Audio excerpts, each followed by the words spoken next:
Reinvention is the key to overcome new challenges and keep growing. Welcome to South Summit 2020.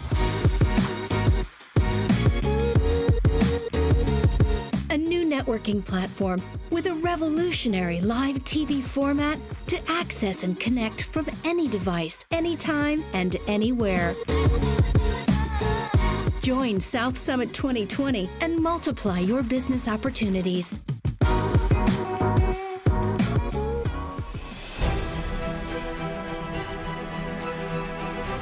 Hello everyone, welcome everyone to this Govtech track.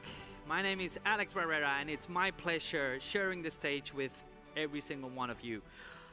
I am very excited with this track because I am personally very connected with Govtech, and I think everyone is really going to enjoy it. We have an incredible set of speakers.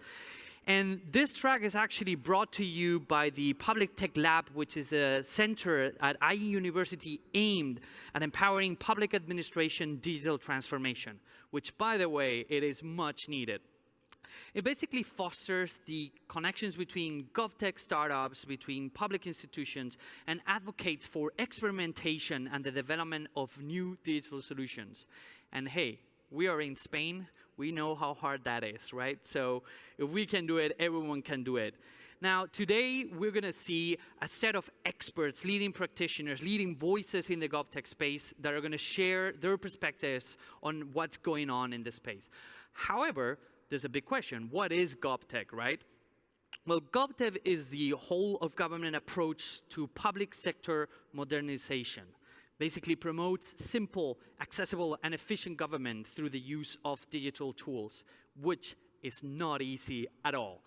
Now, the emerging GovTech market it's been running for a while now. It's been quite well known in certain places. However, there's a reality that has happened upon us, which is called the pandemic, that has probably highlighted or accelerated the need and shown the need of the convergence between the innovation and the digital tools and our governments. Now, to talk about this, it is my pleasure to start introducing our first talk of the track, which we're going to start with a very broad perspective from a global perspective of GovTech. And to talk about that, about the GovTech and the global partnership, putting people first. I want to introduce our next two speakers. Coming on one side, Idoia Ortiz. She's the director of the Public Tech Lab. Idoia, pleasure having you with us here. And with Idoia, I want to also introduce Tracy Marie Lane, all the way from DC, I believe, and she's the leading practice manager at the World Bank. So Idoia, Tracy, thank you so much for being here, and the floor is yours. Thank you, Alex. What a hat, by the way. I like that. So yes, I'm Idoia. Thank you so much for the introduction. I'm very happy to be here with Tracy. Actually, she is practice manager at the World Bank, but also she is leading the GovTech Global Partnership. And that's why she's here with us today. You can imagine that for those that we are trying hard to advocate for GovTech and to push this agenda forward, it's super important to have the World Bank with such an initiative. So let's start from there. What is the initiative about? What's the goal? Who is in? How we can be in the initiative? Let us know, please. Thanks, Idoia, and nice to see you again. Thank you for inviting me to this agenda. Well, our take on GovTech is very consistent with the definition. For us, we like to emphasize three aspects: universal access and putting the citizen at the center. The second is the whole of government approach, the kind of integrated approach. And for us, the third is a public sector modernization that is simple, efficient, and transparent. So last year we set up the GovTech Global Partnership. For us, this is a partnership that brings together the public sector, the private sector, academics, and stakeholders. And it's much more than a financial relationship, but let me first mention that we do have a multi-donor trust fund and some financial contributions that are coming from governments of Austria, Korea, and Switzerland. But we also have very live ongoing conversations with practitioners in the UK, with Germany, and conversations about secondments and using exchange of knowledge as a way of kind of generating this broader partnership. So the goal is to put people first. That is at the center, so that we help clients when they're modernizing their public sectors to design their services with this in mind, so that we put the citizen at the front. So we do see a big role for the private sector. I know that's one of the aspects you mentioned early on. We're still at the beginning of developing this engagement, and this is at sort of multiple levels. One part of the partnership is to work at country level. So we've just issued a first call for proposals for grants that are going out at country level. So this is a new way to engage with local startups and local private sector firms. And for anybody who wants to get engaged, you can get to us at govtech@worldbank.org. So that's pretty simple and straightforward. And we welcome all new partners to come and share their knowledge and experience with us. Thanks. Thank you, Tracy. We've been working in this space for 2 years now, and we see that, I mean, it's growing super fast, at least in Latin America, Spain, and Europe in general. So, I mean, you have said that you started with this initiative last year. Which are the main developments that you see in the Govtech space? So that's we started pre-COVID, right? So we didn't really fully anticipate the full challenges and opportunities that this was going to impact on the demand. So as I said, the demand even before COVID was growing, and post the COVID situation, we see that even more accelerated. As I mentioned, we did a call for proposals ended last week, and we saw more than 70 applications. So many of the motivations that are coming from countries to adopt Govtech are varied. So they're from citizens' demand for public services and a need to respond to that, to fiscal constraints and a need to be more efficient, particularly with the current set of resources. So, a trend has been for a higher demand for core government services, which are, say, cloud-based, looking at cloud-based solutions. So a focus on financial management or human resource management systems, looking at those more efficient use of technology. We also see a trend towards more integrated service platforms, not something that's just in countries like Estonia and the UK, but Albania, Moldova, and Uganda are also looking into this trend. And Jordan has just launched an interface with a stronger partnership for, say, private sector and academics to also build on an open API development. So around the world, we do see that open data itself and a drive to more digital data in the public domain has led to private sector responses. So that's created a much more innovative set of applications, whether or not that's checking your timetable for public transportation options through to checking the weather. The COVID situation has also made some catalysts, right? We've seen video conferencing introduced in Kenya in the judicial sector, in Samoa in parliament, for example. So this has actually been something that's been a catalyst for reforms. And my third question, and I think that is going to be the last one because we are quite tight with the time. So we, as I said before, we work in Europe and in Spain, but we also collaborate with Latin America, and we are starting some conversations with Africa.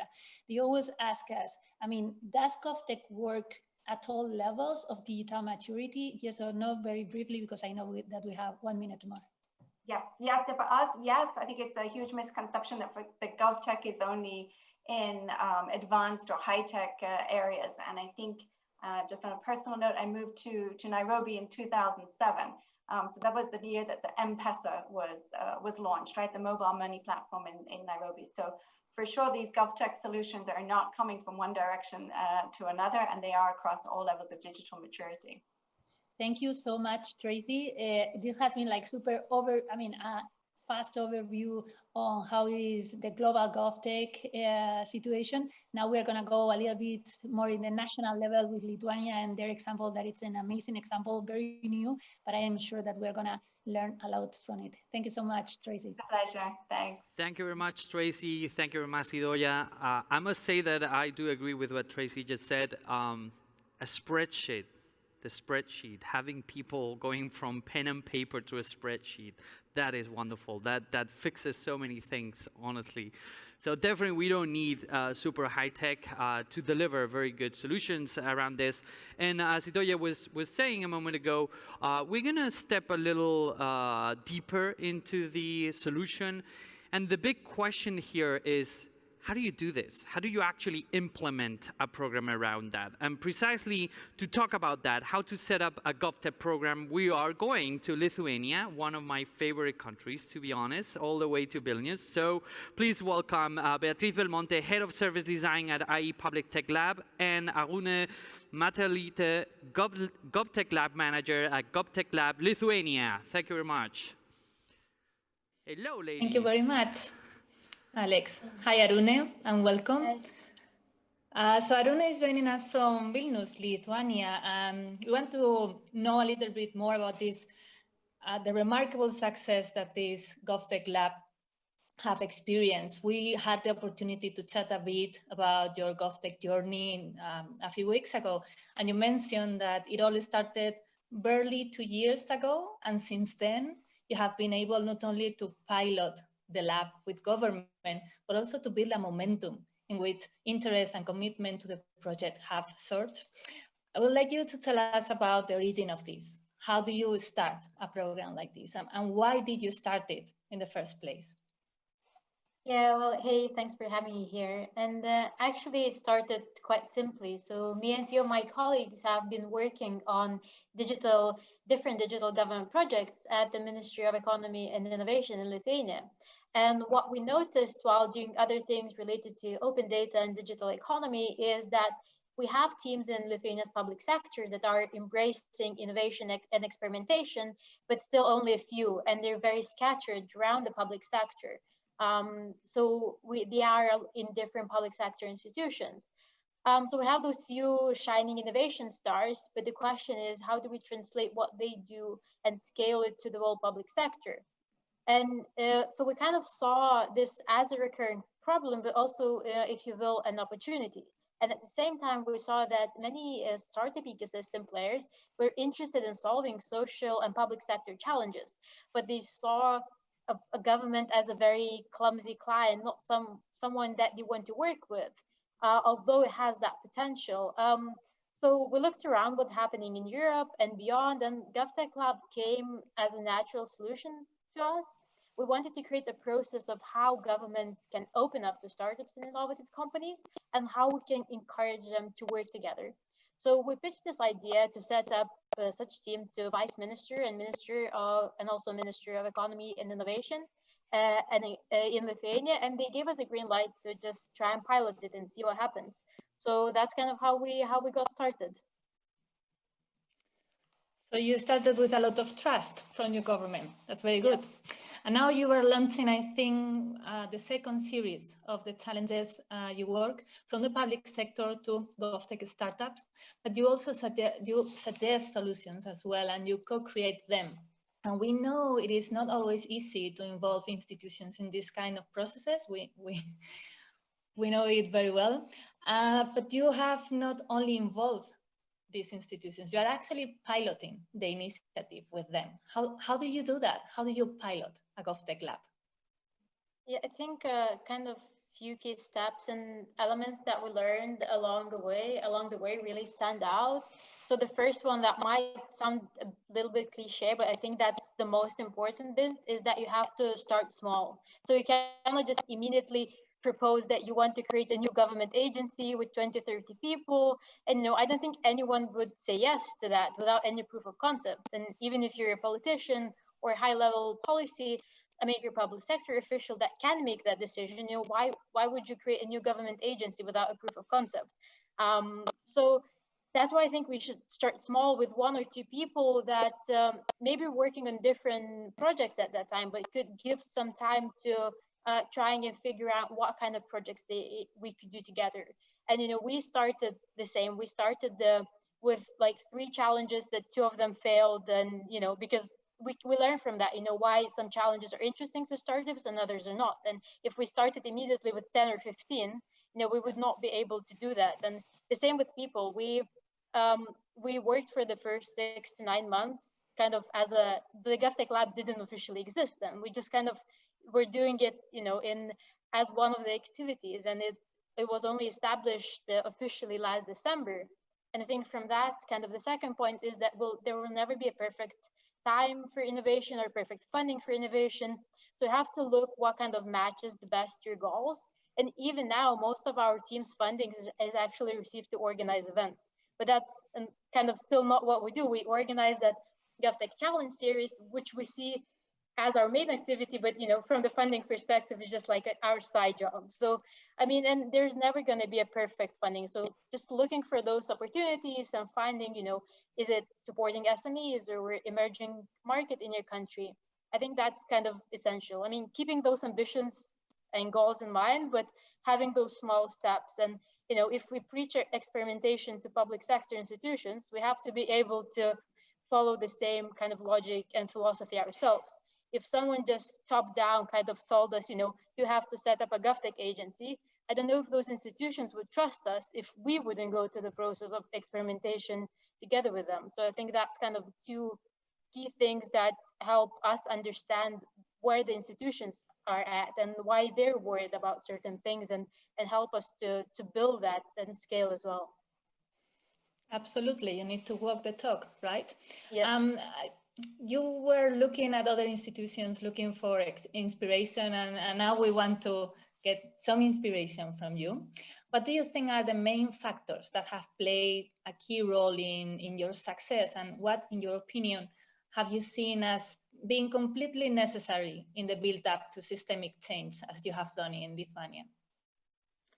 I think apart from the other two things that I mentioned before, kind of three elements were very important. So one, finding allies, that communicating the uncertainty that we have every day, and also being a very good translator between the public and the private sector. So first, what I mean by building allies is that you have to allow people to be part of your movement. So when you're creating the lab, do not do that with like closed doors. Involve as many people as possible, even at the very early stage, the design stage, and if you can at the decision-making stage, because especially if you have small team, they become the advocates and ambassadors for you, and they can scale the message so much more than you could. And I think secondly, these kind of projects are usually the first ones in the country, so you have to be bold about communicating it and not pretending that you know what you're doing. So use that to your advantage and say that you're experimenting, and together with other institutions, and that kind of allows you the space to make mistakes, but also makes the institutions more comfortable, because then everyone kind of finally understands that it is experimentation. It's not 100%. You're not going to deliver and implement every pilot that you do, because otherwise that would not be about innovation.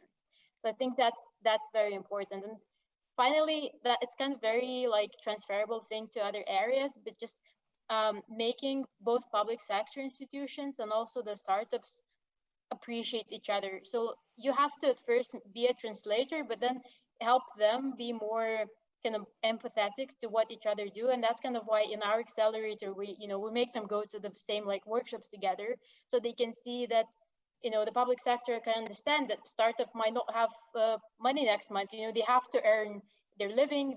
That's why they need to work in tighter deadlines. And maybe that's why they're more anxious to get the things doing. And startups have to understand the public sector officials. Sometimes they're responsible for like delivering essential public services. They cannot just suddenly stop doing what they're doing, and they're even legally responsible. And trying to kind of seeing and appreciating the differences, and that's essential. And for GovTech labs in different countries, that's definitely like what they need to master, and have that full picture of what different stakeholders are doing in their country. Those are great learnings. I'm afraid we are running out of time, but I would like to make the most of these seconds. You have evolved in so many ways, and we would like to know where are you now? Where are you heading next? So as you mentioned, we are the second iteration of Govtech Challenge series, but what we try and do more effectively is not just help with the process, but try to fund the pilots as well. So we're happy that this summer, actually, Lithuania's government confirmed new kind of economy plan where we'll be able to fund pilot GovTech solutions around government. So we're trying to move into that more strategic direction and have more tools at our disposal. And I think that shows that, you can start from organizing a few Govtech events to being that kind of the key enabler in the Govtech ecosystem in the country. But, have to have those steps and cannot start immediately for, getting like 7 million to pilot solutions. You have to start from somewhere smaller and to just build it up. Thank you so much, Arune, and we are looking forward to knowing more about the development of your project. Thank you. Okay, thank you both. Thank you very much, Bea. Thank you very much, Arune. It's a pleasure having you. And I was thinking, wow, I've been going a lot to the Baltics. It's probably one of my favorite areas in Europe. When you look at the capacity they have to implement certain things in connection with the government, how much the government kind of collaborates with them. Same thing you can see in the Nordics, for example, with Finland and the way they are approaching how to implement AI education across the whole country. It's really fascinating. But precisely because of this, there are many, many different players that are kind of parts of this larger Govtech ecosystem. And to talk about that, we have someone that basically did a report on this, which, by the way, as a researcher and analyst, I love people that do these things. So I'm going to be very, very happy to introduce our next speakers and our next interview. So please welcome Sofia Silva. She's the Govtech specialist at IE Public Tech Lab. And joining her for the interview, Roy Saban, head of Govtech at Creators Israel, all the way from Tel Aviv. Thank you for joining us. Hello. Hi, Roy. Hi, thank you for inviting me. Pleasure. So, Roy, we were just talking about how Govtech programs are flourishing around the world, and you have just published a report on the leading Govtech programs at a global level. So, as a starting point, why don't you share with us very briefly some insights on the international landscape of Govtech programs? How does it look like? Is it diverse or particularly flourishing in a specific region or format? So I think that looking at Govtech programs, they are very diverse. They're also a new kind of entrepreneurship framework, because if you would look like 5 years ago, I don't think you would see more than 2 to 3 programs. The average age of the programs that we analyzed was 2.5 years. So I think we could say this is something new. We see them coming up all over the world, mostly in Europe and Latin America, but also in the US, of course, in Canada, and also in Asia and Australia. So it's not something that only in one geographical area. It's all over the place. And also the models are really interesting, because it's not only governments, federal governments, also municipalities are working independently or joining forces with other municipalities to bring Govtech into their daily work. And we see that trend that is coming in more and more countries that are also joining this revolution.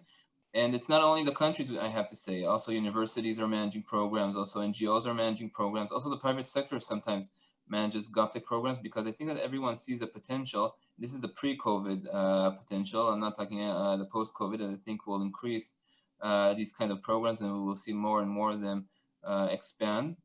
So we see a lot of different programs, a lot of interesting programs. I want to say that I think that there's one thing that is common for all the programs, that they all have 3 main objectives.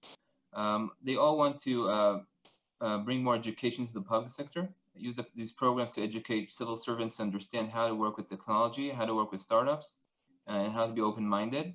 The second thing is implementation. Most, if not all, of the programs want to, at the end, implement technology in the public sector and not only talk about it. And the third thing is ecosystem growth. Everyone wants to develop this kind of ecosystem in their country, bring more and more startups that are doing impact on the public sector. And I think that these 3 objectives, we will see them more and more coming into other countries that are not currently part of this ecosystem. And I think that we could start talking about also about a global ecosystem that is emerging. And the programs, each one of them are pushing one of these 3 objectives according to their strategic matters. But this is a really common thing that we see in all kind of programs. Yeah, I mean, I think that really shows that Govtech programs are thriving. And I mean, we know that there is an obvious need for transformation in government. Public institutions have to renew their relationship with citizens, especially in terms of increasing transparency and efficiency. they must ensure the welfare state, and they have to prevent the private sector from embracing the provision of public services. So I would like to ask you, why do you think that these Govtech programs in particular are proving so relevant for these kind of government transformations? So I think there are two aspects in that. First thing is the approach, and second thing is the facilitation. And I'll talk a few words firstly about the approach. So most, if not all, the programs adopted a challenge-based approach. It means that the public sector is part of the game by saying that we want you to say what's your problem and not talk about the solution. For the first time, governments are asked to say what they're specialized in, saying what are your problems and why they are cure. And not also take responsibility about the solution, about the technology, because technology is evolving really quick, and not all of us, we could actually trace, understand all the technological trends and what's going on. But the government can say, look, this is my problem. I don't know what would be the solution, but once you'll bring the solution, I will probably know that it works because I know good enough my problem. And that keeps the public sector part of the game when we're talking about digital transformation. Because if you demand the public sector to say what's the solution, what kind of technology is needed, so usually you will get solutions that are not really adapted to what their needs, and you won't, and they won't know what kind of technologies are even there at the market. So I think this is a very good approach that all the programs took part of it and working on it, and I think that we see a lot of success because of this approach. The second thing is the facilitation. I think that once there's a program and there's someone who's managing the process and facilitating the entire process, the private sector and the public sector, when they meet, they have a common language because there's a person that translates the things that, like Arun mentioned before. And it's easier for both sides to understand what are the needs and what are the potential solutions. And that makes this whole process easier for everyone. And in a digital transformation age, it's really important because I saw, if you're talking about like 5 to 10 years ago, a lot of lectures of people coming to the public sector talking about technology, and the people didn't understand, the basic language or the basic vocabulary. And if you have a facilitator in the middle that helps both parties understand what are the capabilities, what are the advantages in working together, it makes the whole process easier and more effective. Yeah, I think that argument is indeed like very compelling. And along these lines, talking about a new open innovation approach, the incentive for startups to enter the B2G market is huge. Governments are the largest employers, the biggest data owners, the largest service providers, and on top of that, they provide to the largest user base. They're bigger than Amazon, Facebook, or Google, because like not everyone shops at Amazon, but everyone's a citizen, right? So the incentive for startups to join these programs is enormous, but so are the barriers to work with public administration. So what can you tell us about the way these programs go around barriers to open innovation, like bureaucracy or a risk-averse culture or procurement complexities? So I think that the key word for that is structure. All the programs have a clear structure for everyone. So if you're a startup that is entering this kind of program, you understand what are the phases that you will need to go through, what is the duration or the expected duration of this program. You're not starting something without knowing if it will take you 6 months, a year, or maybe 2 years. And also the public sector knows that this is a program that has an ending point and someone is helping them to go through the process. Many times public sector agencies or administrations do things like that by themselves, and it's pretty difficult. And once there's a structure, a clear structure, the application barriers are lower. There's a procurement process that is inside the entire process. So if you started working and applied for a challenge, you know that you won't need to go for another procurement process. And also you have a challenge owner at the end who is interested in solving the challenge that was presented. So I think all these things at the end reduce the barriers, reduce the entry barriers. There's more transparency that is seen, and helps startups and also SMEs to come into these kinds of programs and say, okay, someone is taking care of me. I know what's going on, and I know that someone actually wants my solution at the end if it will be a really good solution. So that's also incentivizes these companies to work really hard and work with their partners at the public sector. I think that besides the structure issue, these programs also are doing also a marketing campaign for the government. They're showing them their best sides, and they're showing that governments can adopt and implement technology. And this is something very important, because if you'll ask the private sector, the average CEO of the private sector, he will tell you that I won't work with the government. I don't know with who I need to talk to. I don't know how much time this process will take. It will probably take a lot of time. And the potential to expand my solution outside this government will be very difficult. And I think that once that we have these programs, most of these questions are answered, and make the whole process more clear and more attractive to startups and companies that want to work with the public sector. Yeah, I think those are actually great insights. And it is true that certain countries have eased the access for startups into government through that structure that you're mentioning. And much of it is because they understand how GovTech ecosystems work and the strategies or instruments that can foster them.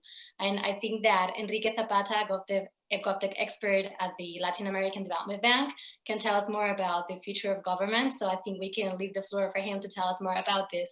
So thank you so much, Roy. Thank you very much, Sophia. Thank you very much, Roy. Pleasure having you. Thank you for connecting with us. And as Sophia was just saying, it is true that some governments make it easier than others to do that. And so the question is, how are the governments going to evolve? What is the future of governments around that? And to talk about that, I'm going to switch to Spanish. Y vamos a hablar sobre el GovTech y el futuro del gobierno. Y para hablar de esto, tenemos a Rocío Suárez, especialista en startups del IE Public Tech Lab. Y, por supuesto, un gran aplauso para Enrique Zapata, experto en inteligencia de datos y nuevas tecnologías en el CAF, Banco de Desarrollo de América Latina, desde, entiendo, Ciudad de México, ¿verdad? Es correcto. Muchísimas gracias por la invitación. Qué bonito Ciudad de México, lo echo mucho de menos. Pues nada, Rocío, todo tuyo. Genial, gracias. Bueno, pues nada, efectivamente, Enrique hoy se conecta desde México. Tenemos una gran variedad de nacionalidades y de ponentes. Y bueno, Enrique, como estábamos justo comentando, gran parte de la apertura de una nueva vía para la transformación digital depende precisamente de que los estados comprendan, ¿no?, este ecosistema GovTech, los instrumentos, las estrategias y las iniciativas que apoyan su desarrollo. Así que bueno, aprovechando que acabáis de publicar el reciente informe GovTech y el futuro del gobierno, ¿nos puedes decir qué instrumentos habéis identificado como los más efectivos para promocionar estos ecosistemas? Entiendo que no se trata solo de promoción, sino de estrategias de innovación pública, promoción de la oferta de soluciones, promoción de la demanda a través de la compra pública. Así que genial si nos cuentas un poco más. Justamente, no, muchas gracias, Rocío. Y creo que, lo que han dicho mis compañeros antes es mucho de lo que hemos visto tanto en el informe GovTech y el futuro del gobierno, que mañana lo van a poder consultar, y es un informe conjunto entre el Public Tech Lab y CAF, y otro producto que sacamos, que es el índice GovTech 2020. Lo que vemos es que no hay solo una serie de instrumentos que necesitas para apoyar los ecosistemas GovTech. En realidad necesitas un approach holístico a lo que es todo el ecosistema. Entonces, lo primero que hicimos fue ver cómo lo puedes caracterizar o cómo puedes modelar este ecosistema. Y básicamente el modelo GovTech tiene tres partes. Por un lado está el actor, uno de los actores principales, que es el gobierno. Por el otro lado está el segundo actor, que es el principal, que son las startups, las scale-ups y las micro, pequeñas y medianas empresas digitales y centradas en datos que apoyan al gobierno. Y en medio de las dos están los vasos comunicantes, que son las contrataciones públicas y los datos como insumo principal. Entonces, lo que hicimos fue darnos a la tarea de saber qué es lo que se necesita hacer desde cada una de estos tres ámbitos para apoyar el ecosistema. Temas en gobierno como tener una estrategia GovTech o un fondo GovTech o equipos GovTech que puedan canalizar y coordinar esfuerzos hacia un mismo objetivo. Desde el lado de las startups, tener, por ejemplo, cámaras o coaliciones que den una voz a un ecosistema que ahorita no tiene tanta potencia con el gobierno, o, por ejemplo, fomentar estrategias o verticales GovTech en fondos existentes o en aceleradoras. Y de la parte de los datos y de las contrataciones públicas, continuar fomentando, como bien decía Tracy, iniciativas de datos abiertos como principal insumo que utilizan las GovTech, e implementar nuevos esquemas de contrataciones que le permitan a las startups digitales entrar de mejor manera a venderle al gobierno. Toda la razón. Muchas gracias. Bueno, y además, como lleváis mucho tiempo identificando barreras, ¿no? Y nos estás contando esta sensibilización a los gobiernos y a las startups sobre cómo llevar a cabo una colaboración finalmente exitosa, ¿cuáles son las barreras en las que crees que merece la pena que tanto los gobiernos como las startups hagan hincapié? Un poco los obstáculos que se encuentran. Claro, en el informe que sale mañana identificamos 4 tipos generales de barrera. El primero son barreras culturales y políticas, y es lo que cualquier iniciativa de innovación se enfrenta cuando está tratando de hacer algo nuevo. Hay una resistencia humana natural al cambio, a hacer las cosas diferentes, a entender nuevos términos y a imaginarte el mundo de manera diferente. Y esto es definitivamente algo que pasa en materia de Govtech. Además, como estamos hablando de gobiernos, también tenemos la existencia de estructuras organizacionales burocráticas, culturas y regulaciones que limitan el actuar que pueden tener los hacedores del cambio, digamos, dentro del gobierno. Y a eso pues le puede sumar tanto auditores externos e internos que tienen los gobiernos y áreas jurídicas, ¿no? Que no es que sean reacios al cambio y no es que no les guste hacer innovación, sino que se sienten inseguros de hacer algo nuevo por miedo a poder caer en temas administrativos o hasta jurídicos. La segunda barrera tiene que ver con los modelos de negocio y es una asimetría de información entre cómo las startups se ven a sí mismas trabajando con los gobiernos y cómo los gobiernos ven a las startups, especialmente las digitales. A veces no se entienden o no están hablando en la misma frecuencia y eso evita que se tenga el diálogo y la comunicación mínima indispensable para hacer una estrategia Govtech realidad. La tercera, ya lo decía antes, son las barreras que tienen que ver con contrataciones públicas y sobre todo, esto tiene que ver con los procesos y regulaciones muy complejas de contrataciones que hay, que por su naturaleza favorecen a las grandes empresas, por ejemplo, que tienen grandes áreas jurídicas que sí se pueden aventar un año negociando, contra un startup que tal vez tiene un abogado que tiene que hacer 1000 cosas al mismo tiempo. Y también la seguridad de las personas encargadas de hacer contrataciones en el gobierno, de contratar tecnologías que son nuevas. Y la cuarta son las barreras que tienen que ver con inversión. Y por un lado es la aversión al riesgo que los inversionistas, sobre todo del lado privado, tienen a compañías que contratan y a las cuales les pagan los gobiernos. Riesgos que tienen que ver con corrupción, especialmente cuando hablas en regiones como la nuestra, en donde es un problema grave, y por supuesto la escasez de fondos que siempre hay y que dar fondos a una iniciativa Govtech o a cualquiera significa que le estás dejando dar a otra, ¿no? Entonces necesitamos ser el caso con pesos y centavos, con retorno de inversión de que esto es buena idea. Perfecto. Pues nos has contado los instrumentos, las barreras y también sé que habéis publicado, ¿no?, una guía un poco como con recomendaciones clave para avanzar en esta colaboración tan importante. Entonces, ahora sí, por favor, nos puedes dar así como rápidamente, que también nos vamos un poco de tiempo, las claves más relevantes que deben seguir los gobiernos para promocionar estos ecosistemas. Por supuesto, pues justo en el informe que sacamos mañana, en conjunto lo que van a poder encontrar son 30 recomendaciones bien específicas en 3 grandes ámbitos de acción que de manera no sorpresiva son lo que les dije, ¿no? Recomendaciones para los gobiernos, para las startups y para las contrataciones. Para los gobiernos, además de lo que ya dije, lo que vemos en este momento de la madurez del ecosistema Govtech es que necesitamos impulsar compromisos políticos de alto nivel, tanto a manera nacional como en foros internacionales, por ejemplo, en la Alianza para el Gobierno Abierto, en el G20, en la OCDE, etcétera, etcétera. Realizar eventos, encuentros y conferencias Govtech, paneles como los que estamos ahorita para dar a conocer cuáles son los impactos que se pueden tener y cuáles son los beneficios de que un gobierno, dentro de los millones de cosas que tienen que hacer, decida hacer una cosa nueva que se llama Govtech y cómo le pueden ayudar. Y sobre todo para los gobiernos, establecer acuerdos interministeriales y equipos que puedan coordinar todas las cosas que yo les acabo de contar y que también mis compañeros les han contado antes.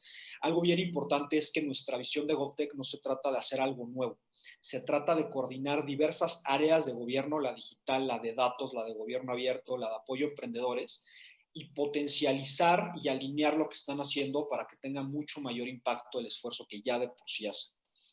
En la segunda parte de oferta a las startups pymes, además también de las cámaras y colectivos que les comentaba, lo que vemos sobre todo es la necesidad de que los inversores de riesgo del sector privado entiendan que invertir en startups GovTech es una buena idea.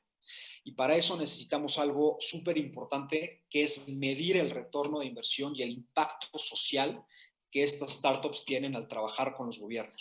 En este caso no se trata solo de ver cuánto dinero estás recibiendo como inversionista, sino también cuánto impacto y valor público estás generando, lo cual nos da una ventana y una ventaja al hacer el caso de necesidad de inversión en el ecosistema. Y por último, en la parte de contrataciones, sobre todo vamos a experimentar con metodologías ágiles.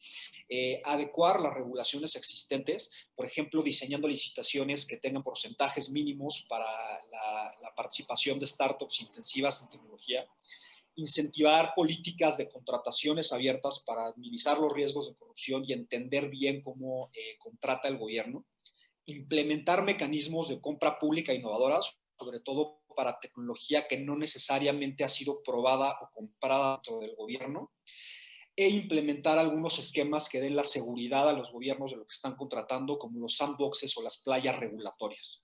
Entonces, estos son solo algunas de las 30 recomendaciones, pero vemos que con este menú de opciones, un gobierno puede hacer una estrategia GovTech contundente, robusta y sobre todo que tenga el impacto que esperamos. Muchísimas gracias. La verdad es que son recomendaciones muy buenas y creo que muy necesarias, ¿no? Así que, bueno, lo dejamos aquí. Destacar que España lidera el índice de madurez en Iberoamérica, pero que, bueno, a nivel europeo todavía sabemos que países como Reino Unido pues, nos llevan la delantera como por gran diferencia, ¿no? Entonces, bueno, en la siguiente conversación vamos a preguntarnos cómo podemos seguir avanzando y un poco para hilarlo con lo que decía Enrique, poniendo foco en cómo los fondos europeos también nos pueden apoyar en este desarrollo de capacidades de GovTech. Así que nada, muchas gracias y aquí lo dejo.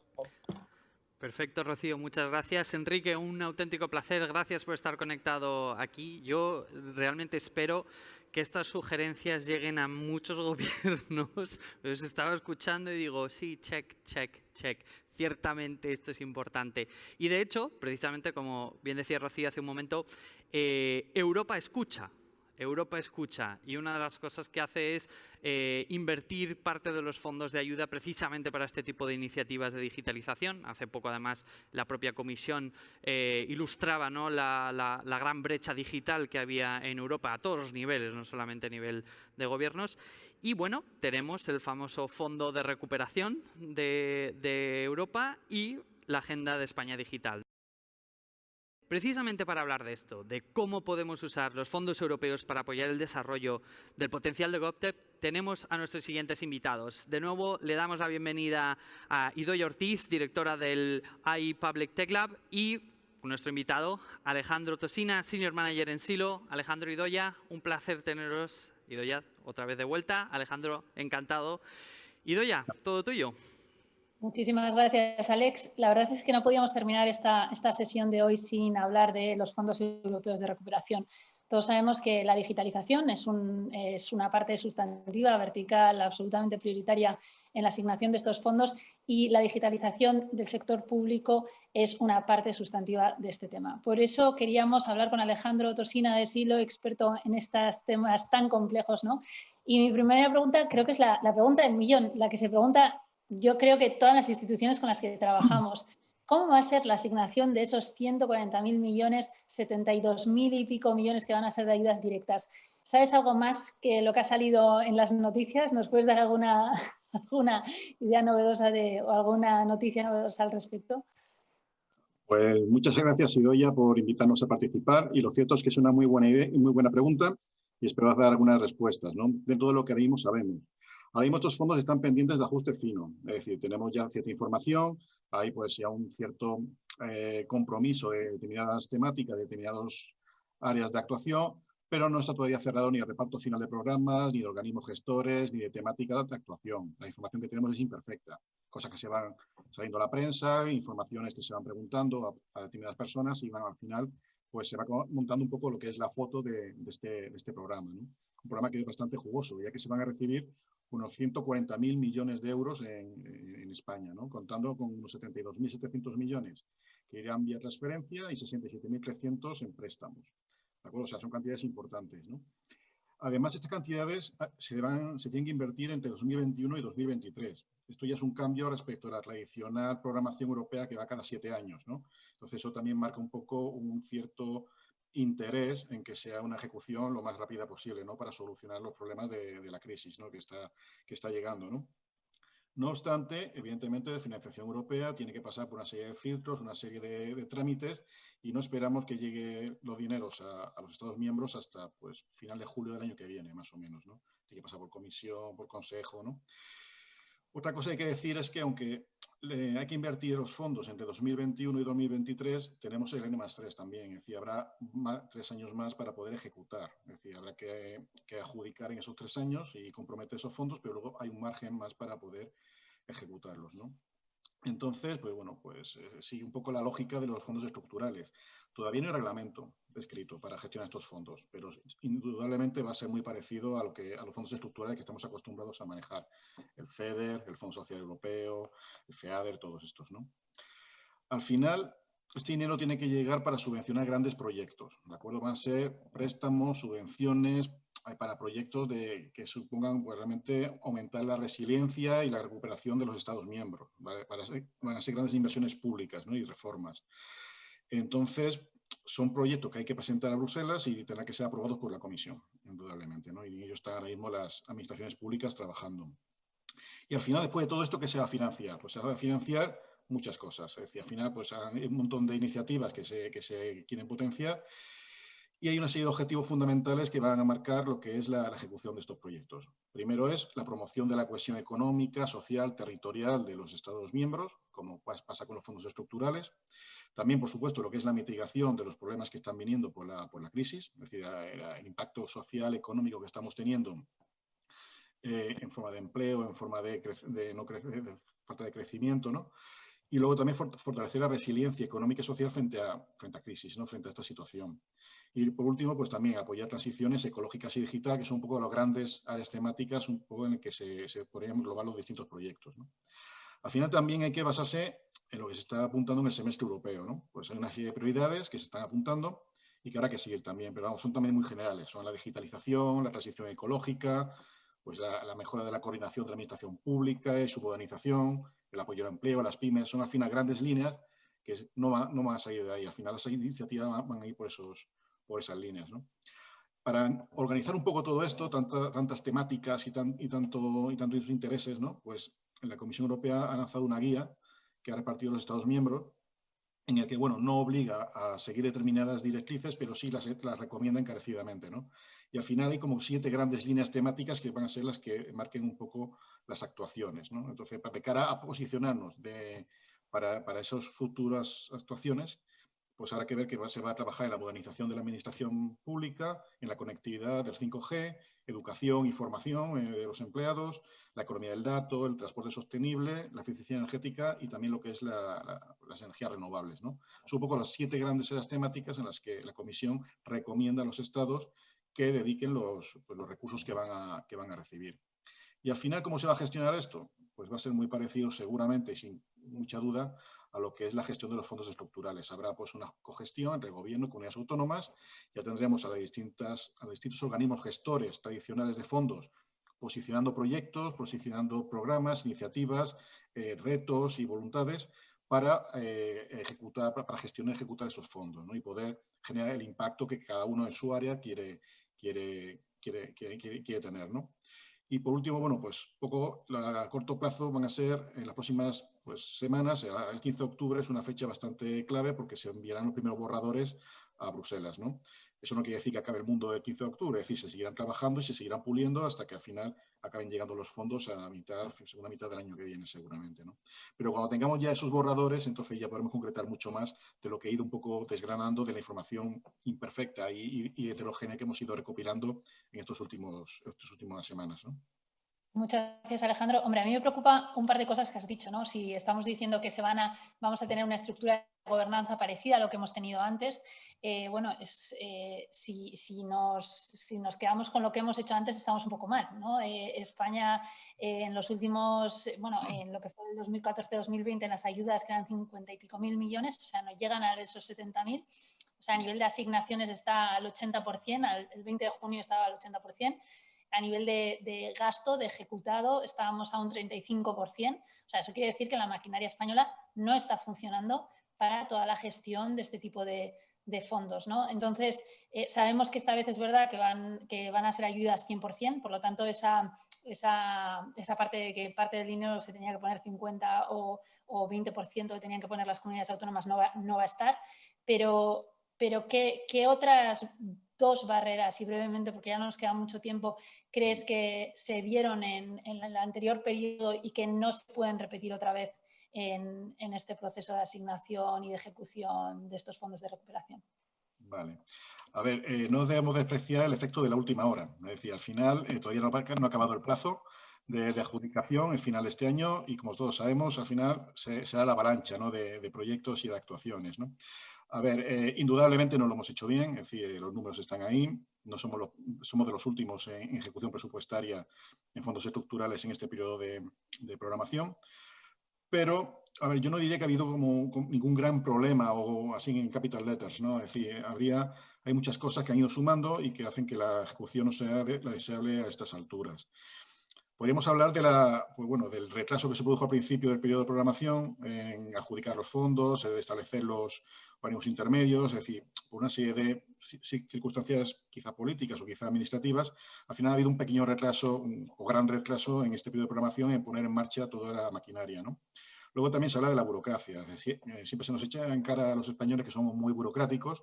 Yo estuve varios años trabajando en administración pública y bueno, tuve que sufrir mucho lo que era la adjudicación de los fondos, ¿no? Perdón, que me haya por teléfono. Y al final, pues sí, está ahí la burocracia, pero hay que saber manejarla. Los profesionales de la función pública española saben manejarlo y, bueno, pues hay que programarlo y hay que ejecutar, ¿no? Yo creo que el principal punto lo has dicho tú. Se trata de la cofinanciación. Es un problema serio y que se ha afianzado en estos últimos años, ¿no? ¿Por qué? Porque al final, por cada euro que te da Bruselas, España o el Estado miembro tiene que poner un porcentaje de dinero, ¿no? Es decir, en España Bruselas financia entre el 80 y el 50%, entre el 50% y el 80% de las inversiones o de las actuaciones. ¿Qué pasa? En una comunidad autónoma como Andalucía, pues paga el 80% por el PIB y por la situación socioeconómica. En Valencia, en Madrid, Cataluña, pues es el 50%. ¿Qué sucede? Que para una inversión, si Bruselas me da un millón de euros, yo tengo que poner otro millón con fondos propios o endeudarme. Y hemos vivido una época en los últimos años en la que se limitaba mucho lo que era el gasto público y la propia acceso a la deuda, ¿no? Había limitaciones al endeudamiento de entidades públicas, ¿no? Por lo tanto, es difícil encontrar esa cofinanciación y suele ser un problema para los organismos gestores, ¿no?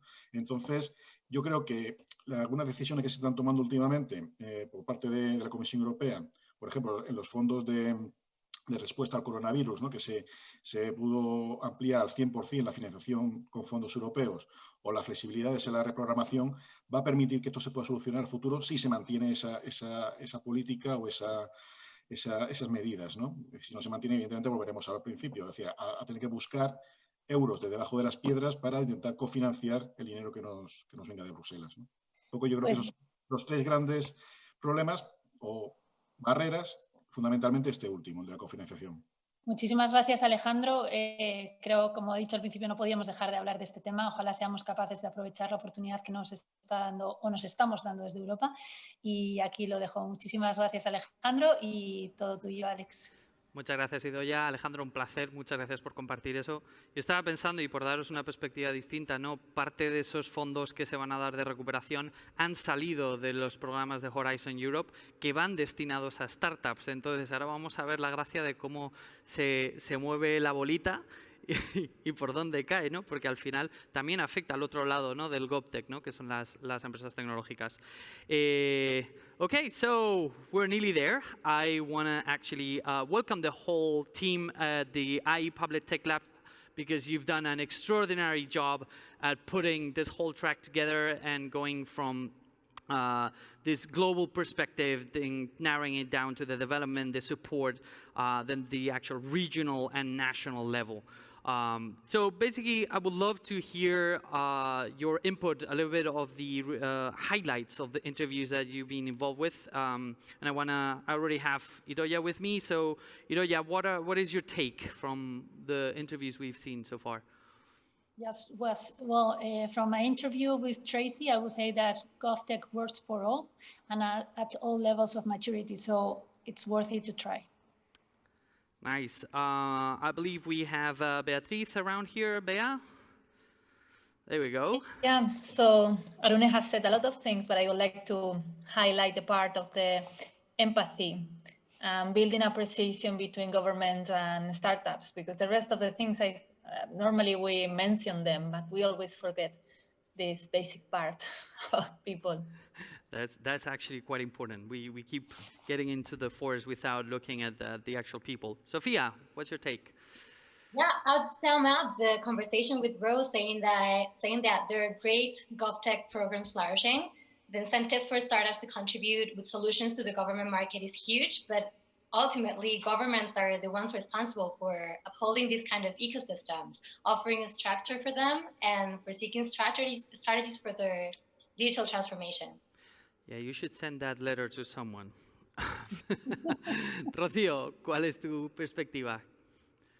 Bueno, yo un poco por concluir la conversación con Enrique diría que el momento actual, ¿no? Pre y post-COVID y más concretamente este espacio GovTech es una súper oportunidad, ¿no? Para que los gobiernos rediseñen la forma en que proveen sus servicios a unos ciudadanos que cada vez son más exigentes y piden nuevas respuestas, ¿no? Eso sería un poco mi conclusión.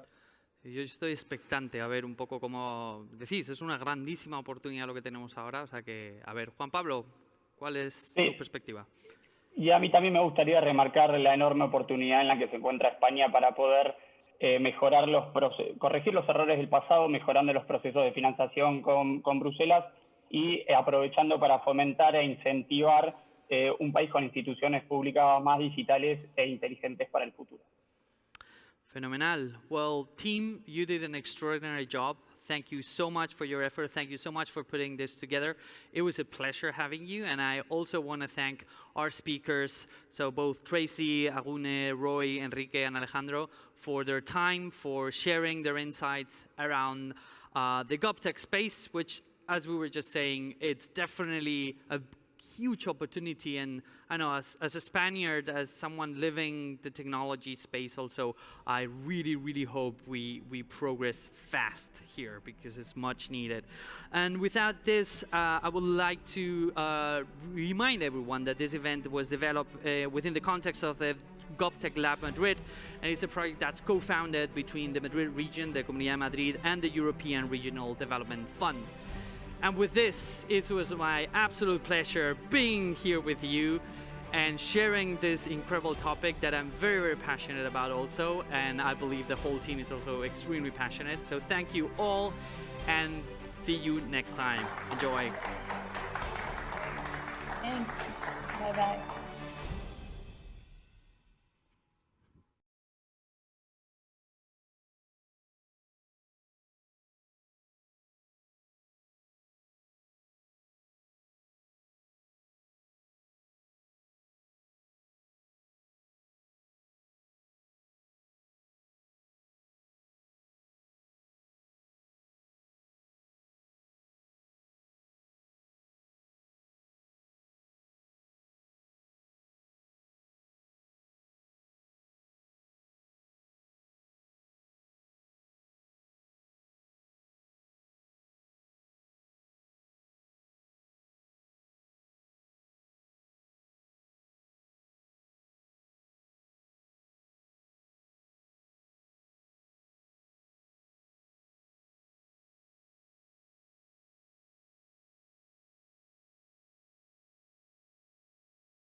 Reinvention is the key to overcome new challenges and keep growing. Welcome to South Summit 2020. A new networking platform with a revolutionary live TV format to access and connect from any device, anytime, and anywhere. Join South Summit 2020 and multiply your business opportunities.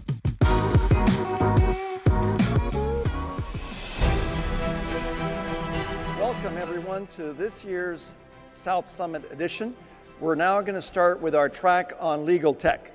For this legal tech track, what's really exciting is that we're talking about the Legal Tech Venture Day Final. So in addition to some exciting content and some startups, we got some amazing speakers. At the same time, we're going to take advantage of this track to do the International Venture Days of IE Business School in terms of their final, and we're going to see a couple of very exciting startups. So let's begin. I'm going to start by introducing Soledad Atienza. Soledad Atienza is Dean of IE Law School, and Anon Lehavi, who's co-president of the Law School's Global League and Dean of the Law School of IDC Herzliya, presenting the Legal Tech Venture Day Final. IE and IDC Herzliya are active members of the Law School's Global League, and they've created this global legal tech competition in partnership with the law firm Entier. Now, this competition has been amazing. It's gone to all over the world. It's been to Turin, it's been to Sao Paulo, it's been to London, it's been to Sydney. I was fortunate enough to be able to go to the London edition, where it was amazing to see so many of these startups in legal tech in London compete. We now have 4 winners, and they will be competing for the Best Global Legal Tech Innovation Award. So with that, let's begin. Join me, Soledad. Thank you. Please, grab a seat. Hello, Paris. So, Soledad, you know, I've been doing competitions for a long time, and it's only recently that we've been starting to hear about legal tech. What is legal tech, and since when did technology get involved in the legal sector? Well, Paris, I would say that in this unprecedented time of changes, also the legal profession and the provision of legal services is undergoing a large transformation. And this transformation is due to different reasons. One of them is that the way that legal services are provided is now including a larger use of digital tools and a larger use of technology, both in the way law firms and in-house legal departments are run and managed, also in the use of artificial intelligence, but also in the sense that the legal advice, the legal areas that clients are now demanding lawyers and law firms for advice are focused in helping companies and enterprises transform into a more digital and a more technical-oriented companies and enterprises. In addition, I would mention, for example, the digital transformation that the public administration is going through. Think of the way courts are being run, the way the judiciary is also now implementing the use of digital and technology to provide, to administer justice and to provide legal services. So in the long term, this digitalization and deeper use of technology will help and will benefit the clients, it will benefit the legal profession, and it will benefit society because it will be easier and it will be more accessible for citizens and enterprises and companies around the world to access to these kind of legal services. Okay, interesting. Now, during COVID-19, has the legal industry been affected much? I would say that this situation that is transforming the economy, that is transforming society, that is transforming the legal market is obviously having an impact in the legal service, but everything that the legal market, that legal services providers are now learning, everything that they are implementing is probably their tools, their ways of managing that are here to stay.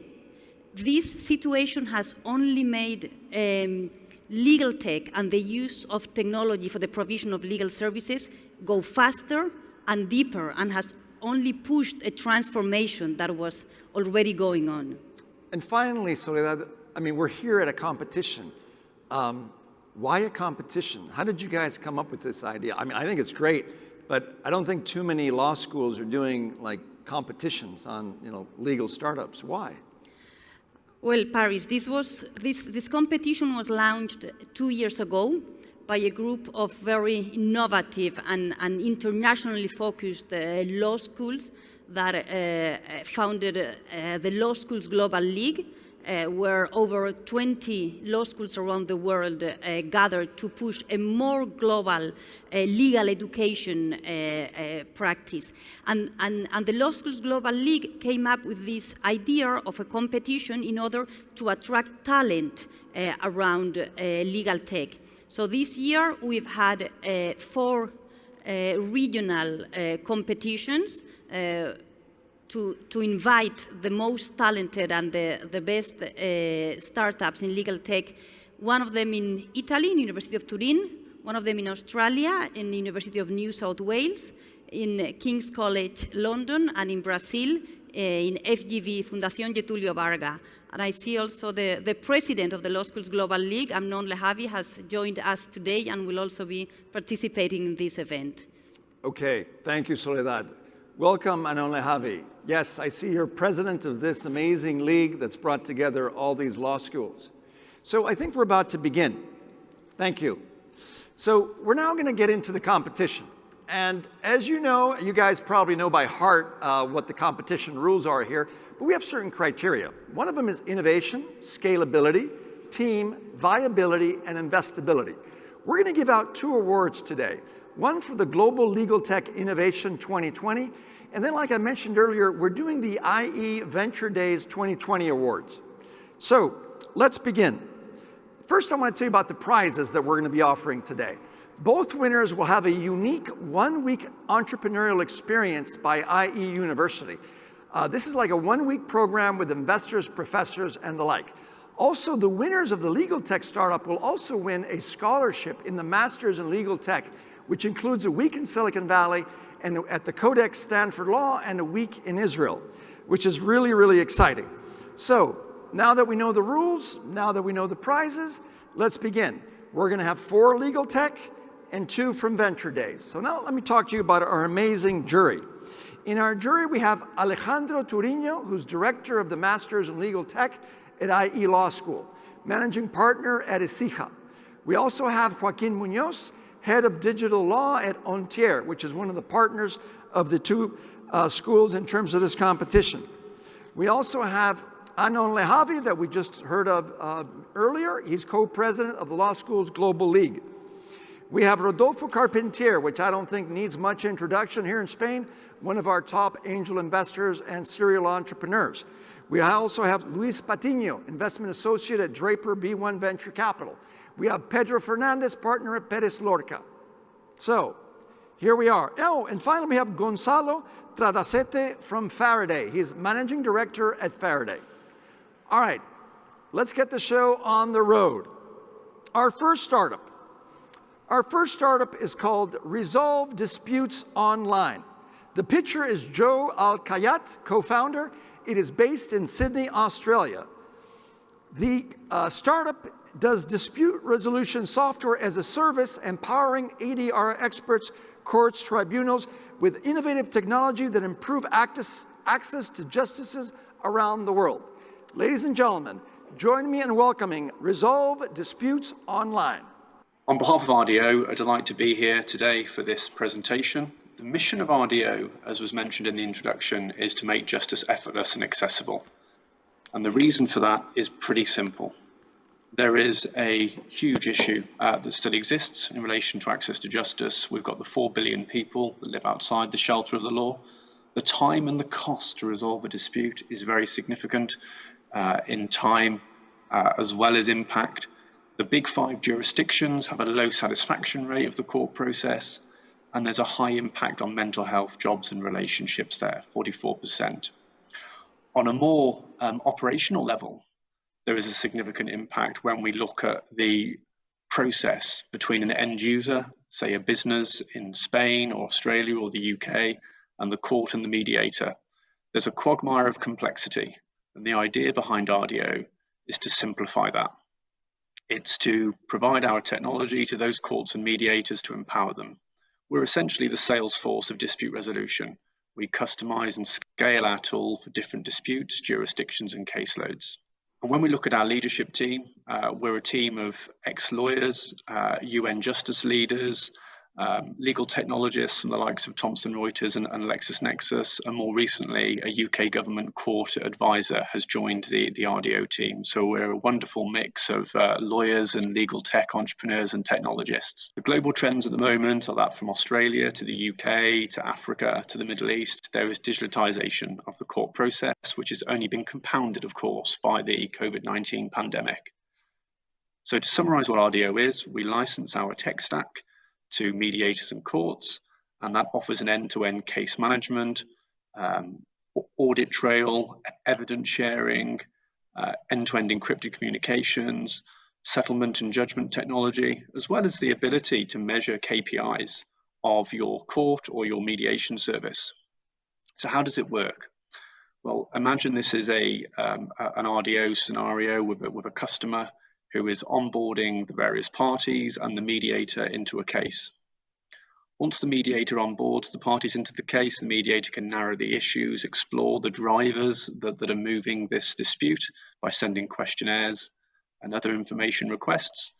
Parties can digitally sign documents, so it's an end-to-end process online, encrypted messaging and video and audio technology for the mediation or arbitration. And then you have the ability for the settlements to be struck on the tool and digitally signed in that way.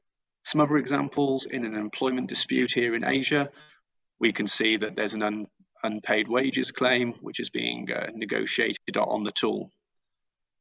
Similarly, in the United States, we're dealing with an online traffic trial. There's the ability to draft out their judgment and enter a pro forma of key information on the trial and view key case information, as well as exporting the outcome of the case to a court order.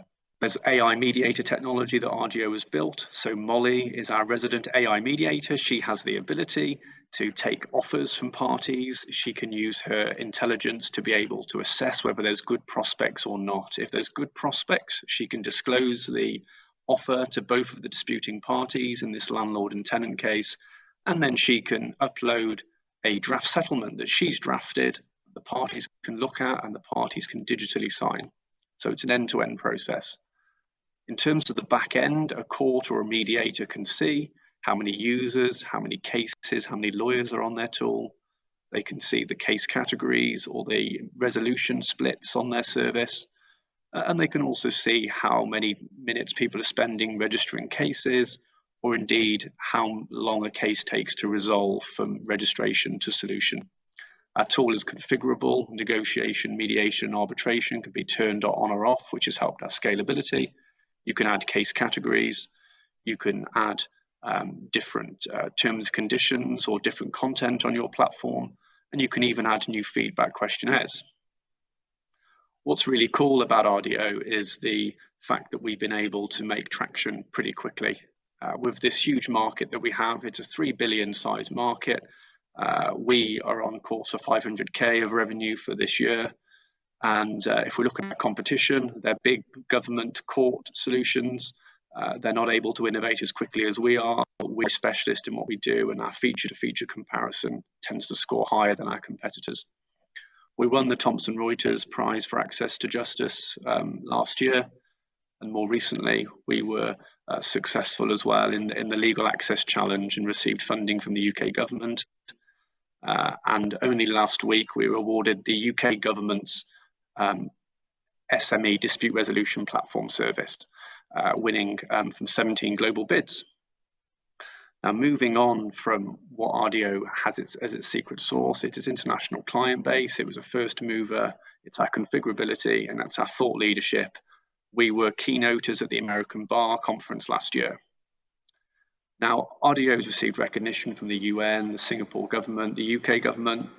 It's received recognition from a UK customer, the Canadian government, the Jewish Dispute Center of New York, and the US Center for State Courts, where RDO is now a vendor of the US state courts. Okay, we're running out of time. RDO's pricing is really simple.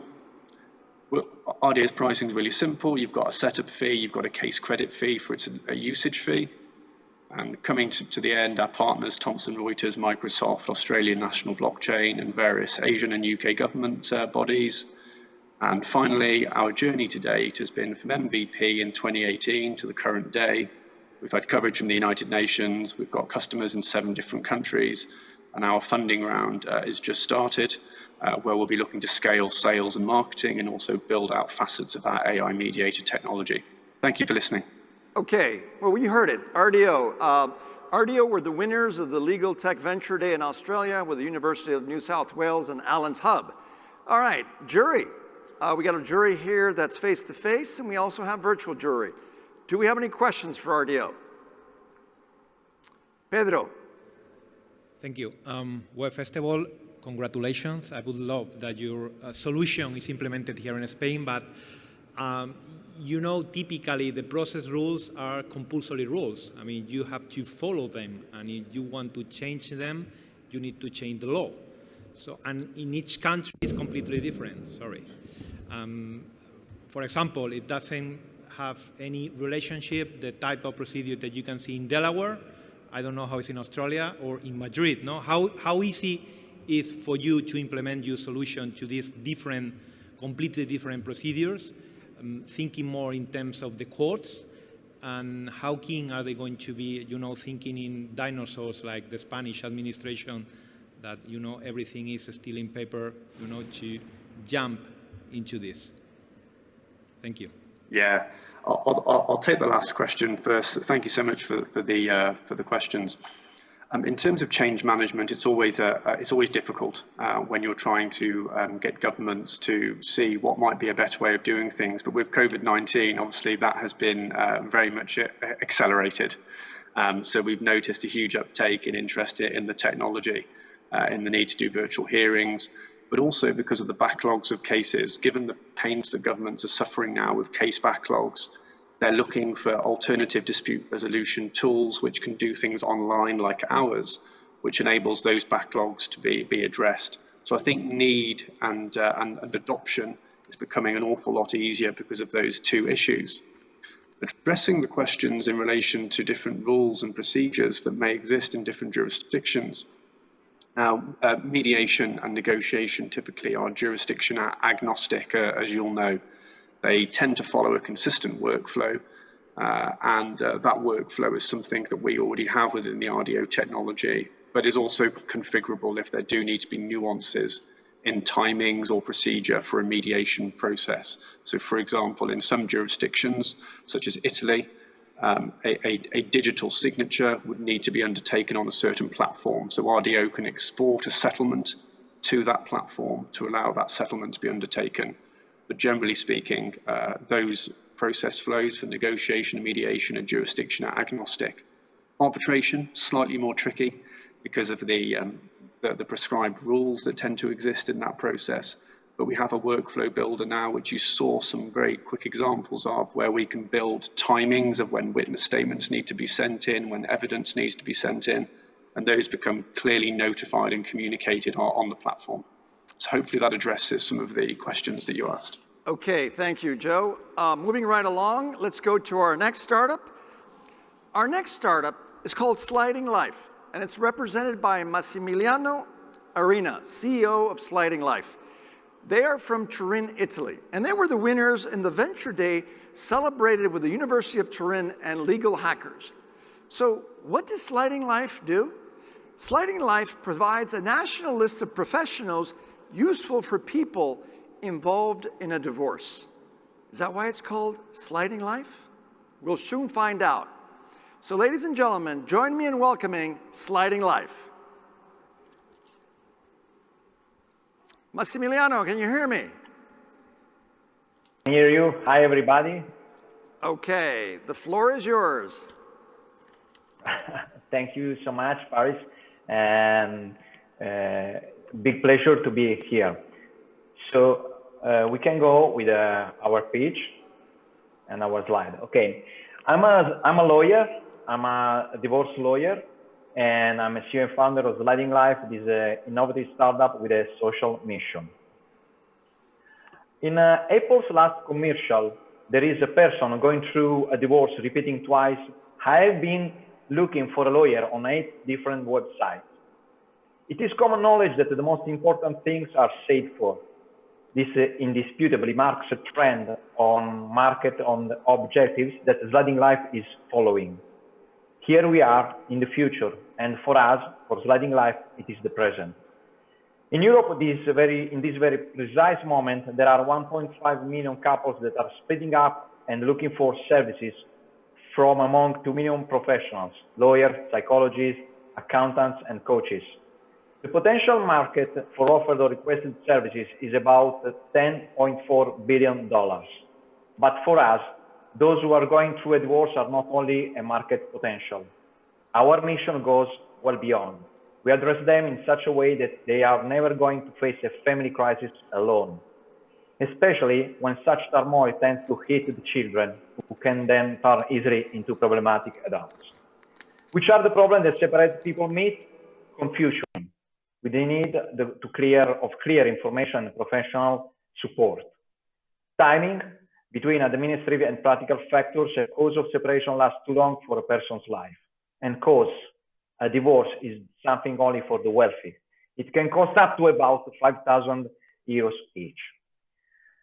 Sliding Life Solutions, the divorce hub, where the individual has all the means to plan the next steps of his or her separation. Moreover, there is a community of mutual support to confront with others and ask advice. Online consulting enables the clients to contact professionals outside the personal bubble in a way that makes it possible to protect every person's privacy, an issue particularly sensitive for our target. Our fixed and transparent pricing grants a reduction of about 80% of costs.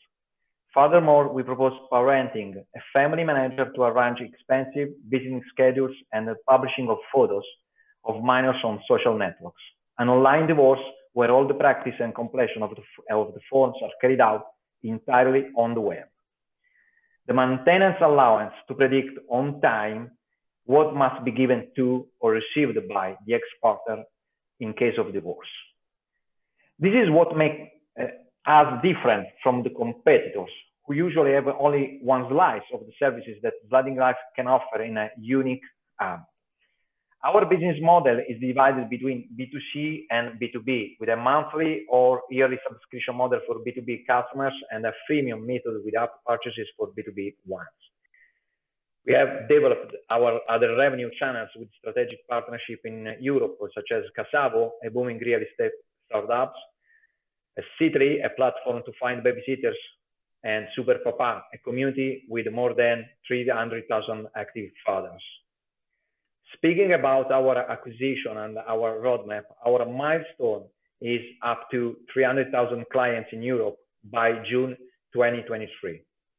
Our vision, Sliding Life looks at the future with the development of a predictive justice software that will predict the outcome of a lawsuit and of several aspects of divorce, such as cause of assignment, placement of children, separation charges. We will cross data from all Italian and European courts in order to predict geographical trends, giving more and more information to divorcees.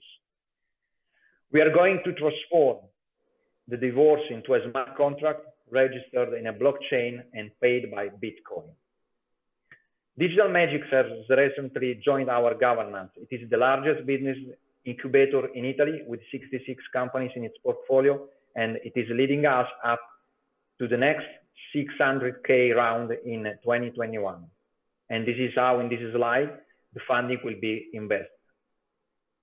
This is our very young team. I'm very proud of all of them.